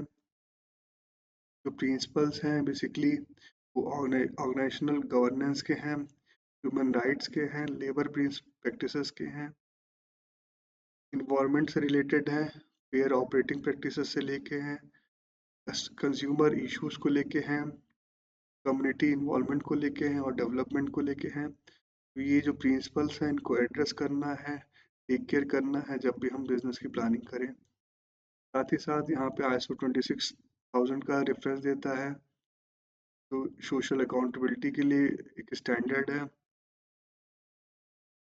वो आप यहाँ पे यूज़ कर सकते हैं जब आप सोशल रिस्पॉन्सिबिलिटी को एड्रेस करें with respect to business planning. ये हमारा 4.1 क्लॉज था, इसके अंदर ये सारी चीज़ें थी। सेकंड जो हमारा क्लॉज है 4.2 में है understanding the needs and expectation of interested parties. तो इसमें ISO 9001 2015 की जो रिक्वायरमेंट है वो एज इट इज़ फॉलो करनी है, जो वहाँ पे दी हुई है।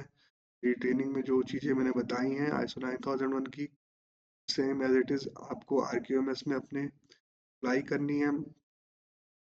थर्ड जो बात है थर्ड क्लास की 4.3, इसमें है determining the scope of the quality management system. इसमें भी as it is initial requirement है वो ISO 9001 2015 की है, तो वहाँ से जो चीज़ें दी हुई हैं बताई हुई हैं मैंने, उसको एज इट इज़ आपको यहाँ पे अप्लाई करनी है अपने RQMS में। सप्लीमेंटल रिक्वायरमेंट में बाउंड्रीज और अप्लीकेबिलिटी की बात है और फ्लेक्सिबिलिटी की बात है, तो इसको हम लोग डिस्कस करते हैं 4.3 के अंदर। यहाँ पे जो सप्लीमेंटल रिक्वायरमेंट है वो 4.3.1 है, जो determining the scope of quality management system के रिस्पेक्ट में है। तो पहली चीज यहाँ पे स्टैंडर्ड बाउंड्रीज एंड एप्लीकेबिलिटी की बात करता है आरक्यूएमएस के रिस्पेक्ट में, आईएसओ 22163 के रिस्पेक्ट में, कि जो रिक्वायरमेंट्स हैं स्टैंडर्ड की या फिर आरक्यूएमएस को लेके वो हमें क्लियर कर लेना है, डिटरमाइन कर लेना है जो डिफरेंट रिक्वायरमेंट्स दी हैं वो अप्लीकेबल हैं आपके ऑर्गेनाइजेशन के ऊपर या फिर बिजनेस के ऊपर, के बाउंड्री में आप फॉल कर रहे हैं कि नहीं कर रहे हैं, इसकी clear understanding through determination through detail review कर लेना है। जब आप उस रिक्वायरमेंट को अप्लाई करें, उससे रिलेटेड रिक्वायरमेंट के आप कोई भी प्रोसीजर, पॉलिसी या फिर कोई भी मेथडोलॉजी आप डेवलप करें, तो पहली चीज़ ये है। सेकंड जो इसमें बात आती है वो स्टैंडर्ड फ्लेक्सिबिलिटी के लिए बोलता है। फ्लेक्सिबिलिटी मतलब प्रोवाइड करता है स्टैंडर्ड जो आरक्यूएमएस का है, आईएसओ 22163 है, कि जब हम एक बिजनेस करते हैं तो एक टाइम बाउंड मैनर में चीज़ें हमारे ऊपर अप्लीकेबल होती हैं या हमें उस तरह से टाइम बाउंड मैनर में एक्सक्लूड करनी होती हैं। तो sustainable product and quality services के रिस्पेक्ट में, तो उस टाइम पे हम कुछ मल्टी साइट का सेटअप करते हैं, ट्रांसफ़र ऑफ प्रोसेस करते हैं। तो इस तरह की जो चीज़ें हमारी बिजनेस से लिंक होती हैं, तो वहाँ पे हमें फ्लेक्सिबिलिटी रहती है कि हम उसको अपने आरक्यूएमएस से एक्सक्लूड कर सकते हैं एज अ फ्लेक्सिबल थिंग। और वहाँ पे हम जो आरक्यूएमएस का जो एप्लीकेशन है वहाँ पे फॉर अ टाइम पीरियड हम चीज़ों को नहीं मतलब ऐड करते हैं जो हमारा एग्जिस्टिंग आरक्यूएमएस है अपनी कंपनी ऑर्गेनाइजेशन को, के लिए हमें स्टैंडर्ड फ्लेक्सिबिलिटी देता है। और क्योंकि वो एक for a time period, for a limited time period तक एक्सक्लूजन में जाते हैं, तो जो बाउंड्रीज हैं आरक्यूएमएस को लेके और आरक्यूएमएस की एप्लीकेबिलिटी है वहाँ पे हम नहीं करते हैं, नहीं अप्लाई करते हैं। तो ये रिक्वायरमेंट थी 4.3.1 के अंदर supplemental determining the scope of quality management system के रिस्पेक्ट में। नेक्स्ट चलते हैं इसके बाद हम, ये 4.4 क्लॉज है, इसमें quality management system and it's processes की बात है। तो इसमें जो पहली रिक्वायरमेंट है 4.4.1 के अंदर वो ISO 9001:15 की रिक्वायरमेंट है, एज इट इज़ आपको यहाँ पे अप्लाई करनी है अपने आरक्यूएमएस के अंदर। नेक्स्ट जो बात है सप्लीमेंटल जो रिक्वायरमेंट है ISO 22163 की, में है मैंडेटरी एंड रिकमेंडेड प्रोसेसेस की बात है, फिर आखिरी स्ट्रक्चर की बात है, कम्युनिकेट की बात है, ट्रेनिंग अंडरस्टैंडिंग की बात है, एप्लीकेशन डेट एडहेरेंस की बात है, कंफर्मेशन की बात है, रिस्क असेसमेंट की बात है, वेरिफिकेशन की बात है। तो इसको हम लोग डिस्कस करते हैं। ये जो सप्लीमेंटल रिक्वायरमेंट है बेसिकली 4.4 के अंदर 4.4.1 है और 4.4.2 है, जो कि ISO 9001 से हमें लेनी है रिक्वायरमेंट और यहाँ अप्लाई करनी है। सप्लीमेंटल रिक्वायरमेंट जो है 4.4.3 के अंदर है, ISO 22163 के अंदर RQMS के रिस्पेक्ट में। तो यहाँ इस स्टैंडर्ड में एक एनेक्चर ए है, इसमें कुछ डिफरेंट प्रोसेसेस बताए हैं जो कि मैंडेटरी हैं, रिकमेंडेड प्रोसेसेस हैं जो RQMS हमें बताता है। के रिस्पेक्ट में हमारे पास प्रोसेस डिस्क्रिप्शन होना इम्पॉर्टेंट है, नेसेसरी है जब भी हम आरक्यूएमएस को लेके कंप्लायंस को बात करते हैं, कंफर्मिटी की बात करते हैं। और ये एक तरह से मिनिमम रिक्वायरमेंट है with respect to process description and documentation. और ये जो प्रोसेस की हम बात कर रहे हैं वो प्रोसीजर्स हो सकते हैं, इंस्ट्रक्शंस हो सकते हैं, मेथड्स हो सकते हैं, डिस्क्रिप्शंस हो सकते हैं, फ्लो चार्ट्स हो सकते हैं, वर्क फ्लो हो सकते हैं, सॉफ्टवेयर टूल हो सकते हैं, टेम्पलेट्स हो सकते हैं। तो ये हमारे पास मिनिमम होने चाहिए जब भी हम आरक्यूएमएस के कन्फर्मिटी या कंप्लायंसेस की बात करेंगे। स्टैंडर्ड कहता है, ठीक है, तो ये हम जब लास्ट में पहुंचेंगे स्टैंडर्ड की ट्रेनिंग की, जहाँ पे मैं एनेक्सर्स डिस्कस करूंगा, हम 10 क्लॉजेस कंप्लीट कर लेंगे तो वहाँ पे मैं आपको बताऊंगा कौन से एसेंशियल मैंडेटरी रिकमेंडेड प्रोसेस है इनके लिए हमें डॉक्यूमेंट मेंटेन करना है। अब प्रोसेस की हमने डेफिनेशन इनिशियली इंट्रोडक्शन में समझी थी कि प्रोसेस सिंगल हो सकता है, कंबाइंड हो सकता है, स्प्लिट फॉर्म में हो सकता है कॉन्वर्जेशन के अंदर। तो सीपी फॉर्म में हो उसको हमें गवर्न करना है, कंट्रोल करना है। इसके साथ ही जो नेक्स्ट बात आती है वो है परफॉर्मेंस एवेल्युएशन की।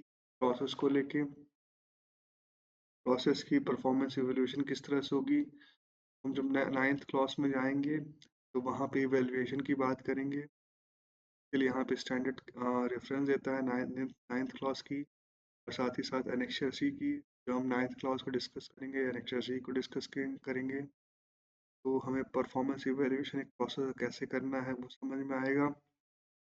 तो के लिए अभी हम यहाँ पे एज अ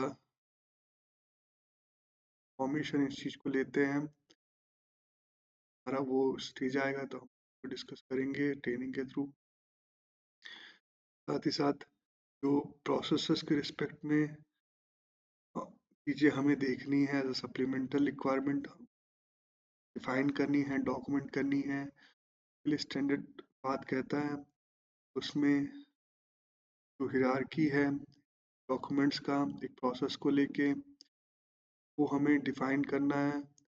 प्रोसेसेस की जो ट्री है, जो एस्टेब्लिशमेंट है प्रोसेसेस का बेस्ड ऑन द रिक्वायरमेंट, वो कैसे हुआ है, वो हिरार्की का एक स्ट्रक्चर हमें as a document tree define करना है, मेंटेन करना है, जिससे हमें प्रोसेसेस क्लियर हो सकें कि कितने फॉर्म में स्प्लिट हुई हैं, कितने तरह से कंबाइंड हुई हैं, या फिर सिंगल प्रोसेस है वो क्लियर हो सके। साथ ही नेक्स्ट जो बात आती है इसमें कम्युनिकेशन की, प्रोसेस को लेके, प्रोसेस रिलेटेड चेंजेस को लेके कम्युनिकेट करना है हमें इंटरेस्टेड पार्टीज के साथ एज अ ऑर्गेनाइजेशन, जिससे कि जो अवेयरनेस है प्रोसेस को लेके, उसकी रिक्वायरमेंट्स को लेके, की परफॉर्मेंस इंडिकेटर्स को लेके वो चीज़ें इस्टेब्लिश हो सके, तो जो इंटरेस्टेड पार्टीज हैं उसको समझ सके, उसके लिए अवेयर हो सके। नेक्स्ट इसके बाद बात आती है प्रोसेस के रिस्पेक्ट में, मैनेजमेंट सिस्टम के रिस्पेक्ट में, कि हमें ट्रेनिंग देनी है जो भी पीपल इन्वॉल्व है रिस्पेक्टिव प्रोसेसेस में, इस प्रोसेस की क्राइटेरिया क्या है, ट्रेनिंग के थ्रू ये हमें उसने बताना है। साथ ही साथ किस किन पे विजुअल्स को, किस पर्सनल को हमें ट्रेनिंग देनी है प्रोसेस के बारे में। इसके साथ ही जो ट्रेनिंग नीड है, ट्रेनिंग क्राइटेरिया है, उसको आइडेंटिफाई करना है, हम कब कब हमें ट्रेनिंग देने की ज़रूरत पड़ेगी इस चीज़ को। साथ ही साथ जो अंडरस्टैंडिंग है ट्रेनिंग कंटेंट को लेके, उसको भी इंश्योर करना है कि जो स्कोप होगा ट्रेनिंग का वो क्या होगा, उसका कंटेंट क्या होना चाहिए, उसकी इंडिविजुअल बाउंड्री क्या होनी चाहिए ट्रेनिंग की, तो हमें ट्रेनिंग के थ्रू इस्टेब्लिश करनी है नॉलेज उसके लिए।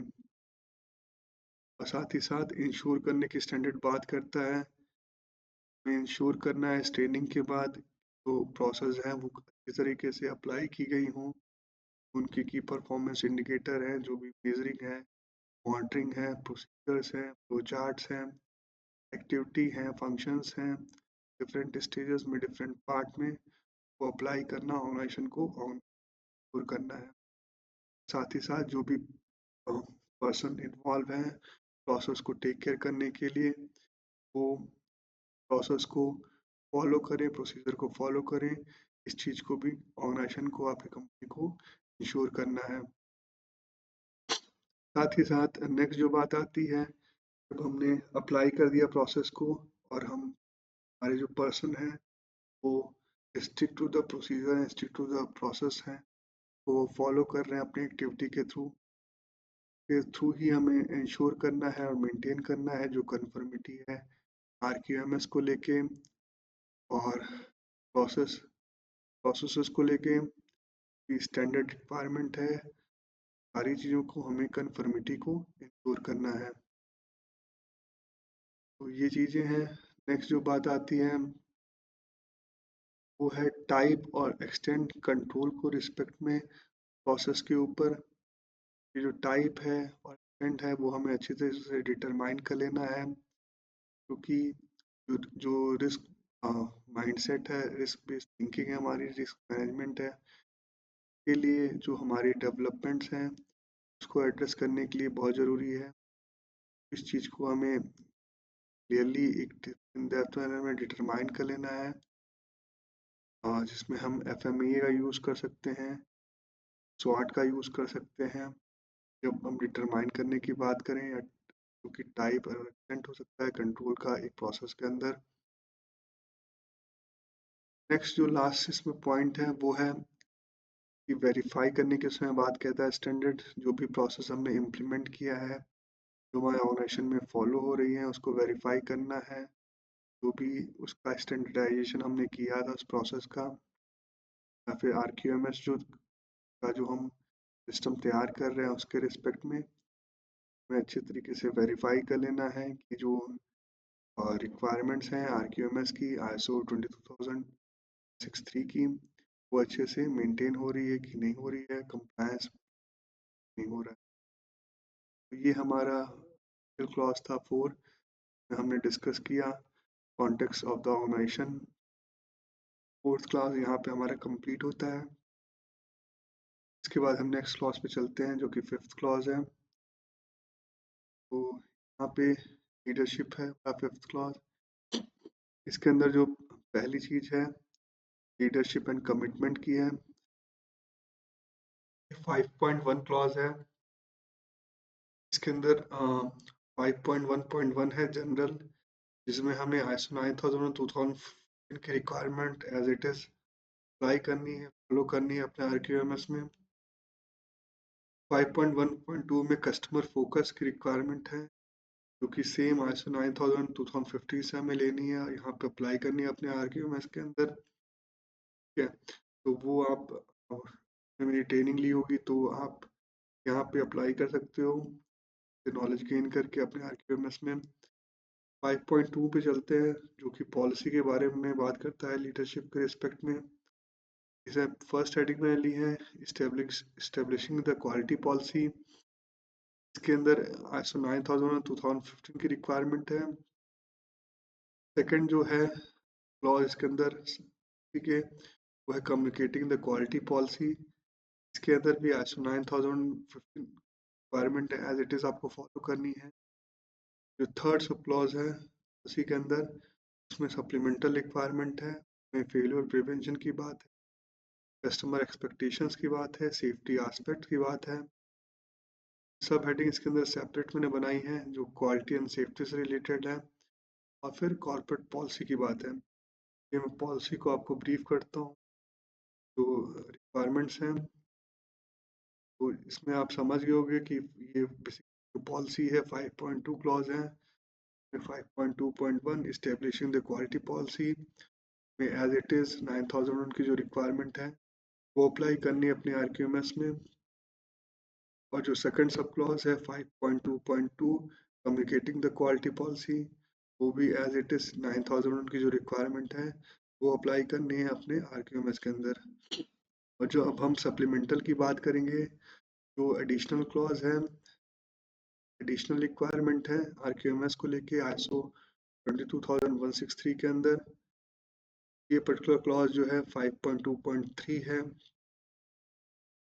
तो इसमें जो बात स्टैंडर्ड कहता है कि एड्रेस करने के लिए क्वालिटी पॉलिसी के थ्रू आरक्यूएमएस के अंदर कि हमें जो क्वालिटी पॉलिसी बनानी है उसमें हम एड्रेस करेंगे कि हम फेलियर प्रिवेंशन कैसे करने जा रहे हैं, कैसे किस तरह का फेलियर है उसको प्रिवेंट करेंगे, क्या उसकी मेथोडोलॉजी का क्या टेक्निक हम यूज़ करेंगे, माइंडसेट क्या होना चाहिए, स्ट्रेटजी क्या होनी चाहिए फेलियर प्रिवेंशन को लेके। नेक्स्ट जो बात आती है क्वालिटी पॉलिसी के रिस्पेक्ट में कि हम कस्टमर की जो एक्सपेक्टेशंस हैं, नीड्स हैं, उसका जो पॉइंट ऑफ व्यू है चीज़ों को देखने के लिए, वो क्या है और उसको कैसे उस एक्सपेक्टेशन को हम जस्टिफाई करेंगे, सेटिस्फाई करेंगे। इससे रिलेटेड हमें टेक्नोलॉजीज मेथड्स हमारा क्या होना चाहिए। जब हम ओवरऑल मैनेजमेंट सिस्टम की बात करते हैं रेलवे के, तो इस चीज़ को इन्हेंस करने के लिए, सेटिस्फाई करने के लिए हमें क्या क्या टेक्निक यूज़ करनी है। इससे रिलेटेड हमें चीज़ों को एड्रेस करना है अपनी क्वालिटी पॉलिसी के थ्रू। थर्ड जो आती है वो बात आती है कि हमें सेफ्टी एस्पेक्ट है उसको एड्रेस करना है अपनी क्वालिटी के थ्रू। जैसे सेफ्टी बहुत इम्पॉर्टेंट है क्योंकि यहाँ पे मास ट्रांसपोर्टेशन की बात होती है रेलवे में, तो सेफ्टी कंसर्न बहुत बड़ा रहता है। छोटी गलती की वजह से बहुत बड़ा सेफ्टी सिचुएशन क्रिएट हो सकता है। इसलिए एस्पेक्ट के रिस्पेक्ट में पॉलिसी में एक ऑर्गेनाइजेशन का, एक कंपनी का जो पॉइंट ऑफ व्यू है, माइंडसेट, वो क्लियर होना बहुत ज़रूरी है, जिससे कि क्वालिटी पॉलिसी की जो अवेयरनेस है, अंडरस्टैंडिंग है, वो ओवर द ऑर्गेनाइजेशन अच्छे तरीके से सर्कुलेट हो और सब लोग उससे अवेयर हों। क्वालिटी पॉलिसी बेसिकली इसीलिए होती है, नंबर ऑफ प्लेसेस पे डिस्प्ले की जाती है, इससे एक अच्छी अंडरस्टैंडिंग क्वालिटी को लेके, सेफ्टी को लेके, बिजनेस पर्सपेक्टिव क्या है और क्या चीज़ें के लिए हमेशा आगे रहना है, उसके पॉइंट ऑफ व्यू पे वर्क डिलीवरी है, डिलीवरी, एक्टिविटी डिलीवरी है, ओवरऑल सिस्टम के अंदर चाहिए। ध्यान देना है कि अगर कोई किसी तरह का डेविएशन किसी भी इंडिविजुअल को दिखता है क्वालिटी पॉलिसी से, तो उसको वो कम्युनिकेट करे और एज अ फॉर्मल मैनर और वर्बल मैनर अपने मैनेजमेंट के साथ उस चीज़ को के ऊपर एक्शन क्या ले जा सके, रिव्यू किया जा सके और उस चीज़ को एलिमिनेट किया जा सके, जिससे कि जो क्वालिटी पॉलिसी है उसका एस्टेब्लिशमेंट मेंटेन रहे। तो सेफ्टी एस्पेक्ट को एड्रेस करना है क्वालिटी पॉलिसी के through as a supplemental requirement है यहाँ पे। और वो क्या चीज़ें हमें कैसे मेंटेन करना है सेफ्टी, और ये पर्टिकुलर हमारा मेथडोलॉजी क्या होगी, टेक्निक क्या होगी जब हम प्रोडक्ट एंड सर्विसेज को बात करते हैं सेफ्टी के रिस्पेक्ट में। ये चीज़ें भी हमें इंश्योर करनी है। साथ ही साथ यहाँ पे स्टैंडर्ड सप्लीमेंटल रिक्वायरमेंट में क्लियर करता है कि जो क्वालिटी पॉलिसी है और ये जो पॉलिसी के हम क्वालिटी पॉलिसी की बात कर रहे हैं, वो जब हम प्रोडक्ट एंड सर्विसेज की क्वालिटी सेफ्टी की बात करते हैं तो अलग अलग हमें डिफाइन करना है, सब डिफाइन करनी है। क्वालिटी रिक्वायरमेंट्स है और सेफ्टी रिक्वायरमेंट है, ठीक है। तो ये ध्यान रखना है कि सेफ्टी पॉलिसी अलग होंगी, क्वालिटी पॉलिसी अलग होंगी, दोनों को सेपरेटली एड्रेस करना है। तो ये ध्यान रखेंगे कि हम दोनों का एक साथ कंबाइंड फॉर्म में नहीं होना चाहिए, दोनों को अलग अलग एड्रेस करना है। यहाँ से एक एडिशनल रिक्वायरमेंट निकल के आती है, क्वालिटी पॉलिसी तो हम बना ही रहे हैं डॉक्यूमेंटेड में, साथ ही साथ हमारा सेफ्टी पॉलिसी भी होना चाहिए डॉक्यूमेंटेड वे में। ये बहुत इम्पोर्टेंट है जब भी हम रेलवे इंफ्रास्ट्रक्चर की बात करते हैं, रेलवे सेक्टर की बात करते हैं। और जो ये क्वालिटी पॉलिसी होगी, हाँ, वही मतलब नोट पे स्टैंडर्ड कहता है कि ओवरऑल कॉर्पोरेट पॉलिसी है ऑर्गेनाइजेशन की, कंपनी की, उसके लिए मतलब उसी का फॉर्म है। इसके लिए अलग से मतलब कुछ करने की जरूरत नहीं है। हमारा जो क्वालिटी पॉलिसी होगा वही जब हमसे कोई कम्युनिकेट करे, कोई चीज़ पूछे, एज अ कॉर्पोरेट पॉलिसी हमें उसी को बताना है, हमारी क्वालिटी पॉलिसी है। इसके लिए सेम हमें रेफरेंस ISO 9004 में मिलता है। तो अगर आपने ट्रेनिंग अटेंड की होगी 9004 की तो इस चीज़ को समझ सकते हो। तो यहाँ तक बात थी हमारी जो पॉलिसी के रिस्पेक्ट में लीडरशिप में थी। उसके बाद हमारा 5.3 क्लॉज है, इसमें ऑर्गेनाइजेशन रूल्स की बात होती है, रिस्पॉन्सिबिलिटी की बात होती है, अथॉरिटीज की बात होती है, द 5.3 क्लॉज। तो इसमें जो इनिशियल रिक्वायरमेंट्स हैं वो हमें ISO 9000 और 2015 की फॉलो करनी है एज इट इज़, वहाँ दी हुई हैं। एडिशनल क्लॉजेज में सप्लीमेंटल रिक्वायरमेंट है, इसमें APIs की बात है, प्रोसेस ओनर की बात है, अपडेट्स की बात है, डॉक्यूमेंट कम्युनिकेट की बात है, इंडिपेंडेंट रिप्रेजेंटेटिव की बात है, रिकॉर्ड्स की बात है, टिक टास्क डेलीगेशन की मैंने कीवर्ड लिया है।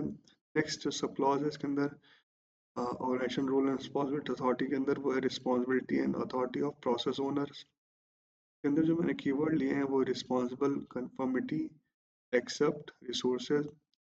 सब हेडिंग ली है टॉप मैनेजमेंट, के अंदर कीवर्ड है डिफाइन एंड इंश्योर। तो ये सारी चीज़ें हैं इसके अंदर। अब हम इसको डिस्कस करते हैं। ये हम बेसिकली 5.3 क्लॉज है, तो 5.3 के अंदर तो वहाँ पे बेसिकली 5.3 का कोई सब क्लॉज नहीं है ISO 9001 के अंदर।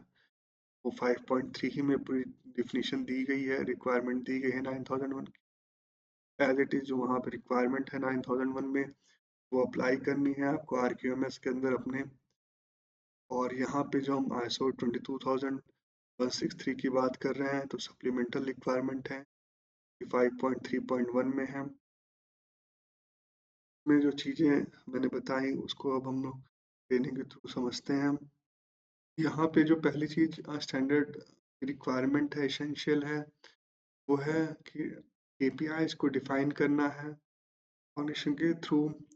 रोल एंड रिस्पॉन्सिबिलिटी अथॉरिटी के रिस्पेक्ट में जो भी की परफॉर्मेंस इंडिकेटर हैं ऑब्जेक्टिव के लिए जो मेजरेबल हैं, प्रोसेस के रिस्पेक्ट में, जैसे कि RQMS की जो कन्फर्मिटी है, कंप्लायंसेस है के रिस्पेक्ट में, जो भी हमारे निकल के आ रहे हैं ऑब्जर्वेशंस टू KPIs, तो प्रोसेस को हम स्टेयर कर सकें, कंट्रोल कर सकें और कहीं ना कहीं चीज़ें वहीं पे इस फॉर्म में कंप्लाई कर की जा सके, कंट्रोल की जा सके, मोल्ड की जा सके कि जो हमारा ओवरऑल RQMS का ऑब्जेक्टिव है, का जो कंप्लायंसेस है, कन्फर्मिटी है, वो फुलफिल हो सके। तो ये पहली सप्लीमेंटल रिक्वायरमेंट है। इसके एडिशनली यहाँ पे रेफरेंस एनेक्सर सी का है। एनेक्सर सी जब हम लोग डिस्कस करेंगे लास्ट पार्ट में है वो स्टैंडर्ड के, तो वहाँ पे इससे रिलेटेड जो एडिशनल इंफॉर्मेशन है, डिटेल्स हैं, वो हम लोग ट्रेनिंग के थ्रू डिस्कस करेंगे। तो ये पहली चीज़ जो है डिफाइन करना है KPI को, जिससे इसका बेनिफिट हम ले सके ओवरऑल RQMS के रिस्पेक्ट में।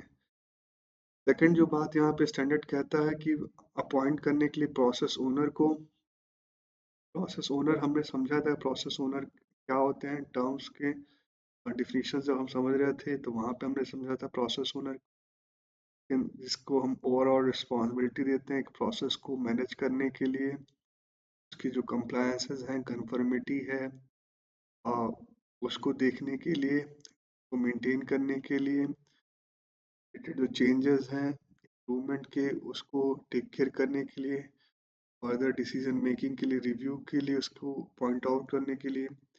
तो इस तरह से वो प्रोसेस ओनर की रिस्पॉन्सिबिलिटी हमने डिस्कस की थी। तो यहाँ पे स्पेसिफिकली प्रोसेस ओनर अपॉइंट करने के लिए स्टैंडर्ड कहता है। नेक्स्ट जो बात आती है कि डॉक्यूमेंट और कम्युनिकेट करने की, जो भी अपडेट्स हैं रिस्पॉन्सिबिलिटीज रिलेटेड, अथॉरिटी से रिलेटेड, स्पेसिफिक रोल के रिस्पेक्ट में, रेलिवेंट रोल के रिस्पेक्ट में, वो किसी भी स्टेज में हो प्रोसेस के रिस्पेक्ट में, उनको डॉक्यूमेंट करना है और कम्युनिकेट करना है रिस्पेक्टिव टीम के साथ उस प्रोसेस की, इस चीज़ को इंश्योर करना ऑर्गेनाइजेशन को। फोर्थ जो बात आती है सप्लीमेंटल रिक्वायरमेंट में, कि एक रिप्रेजेंटेटिव अपॉइंट करना है जो कि इंडिपेंडेंट हो प्रोसेस एक्सक्यूशन से। जो प्रोसेस हमारा एक्सक्यूट हो रहा है, जो हमारी कोर प्रोसेस है उसका जो एक्सक्यूशन है उससे वो इंडिपेंडेंट होना चाहिए। और उसको हमें एम्पावर करना है, और इस एम्पावरमेंट के थ्रू वो स्टॉप कर सकता है प्रोसेस को, प्रोडक्शन को, सर्विस प्रोविजन को, अगर उसको लगता है जो क्वालिटी है या फिर सेफ्टी रिक्वायरमेंट्स हैं ऑर्गेनाइजेशन की जो उस प्रोसेस के रिस्पेक्ट में है, वो नहीं मैच कर रही है या फिर उस पे हम वो नहीं मीट कर पा रही है। इस कंडीशन में इस तरह का एक हमें रिप्रेजेंटेटिव इंडिपेंडेंट ऑर्गेनाइजेशन को अपॉइंट करना है। भी जैसी भी प्रोसेस की कॉम्प्लेक्सिटी हो, वॉल्यूम हो, या फिर कह लीजिए का जो ओवरऑल स्ट्रक्चर है प्रोसेस का ऊपर डिपेंड करेगा।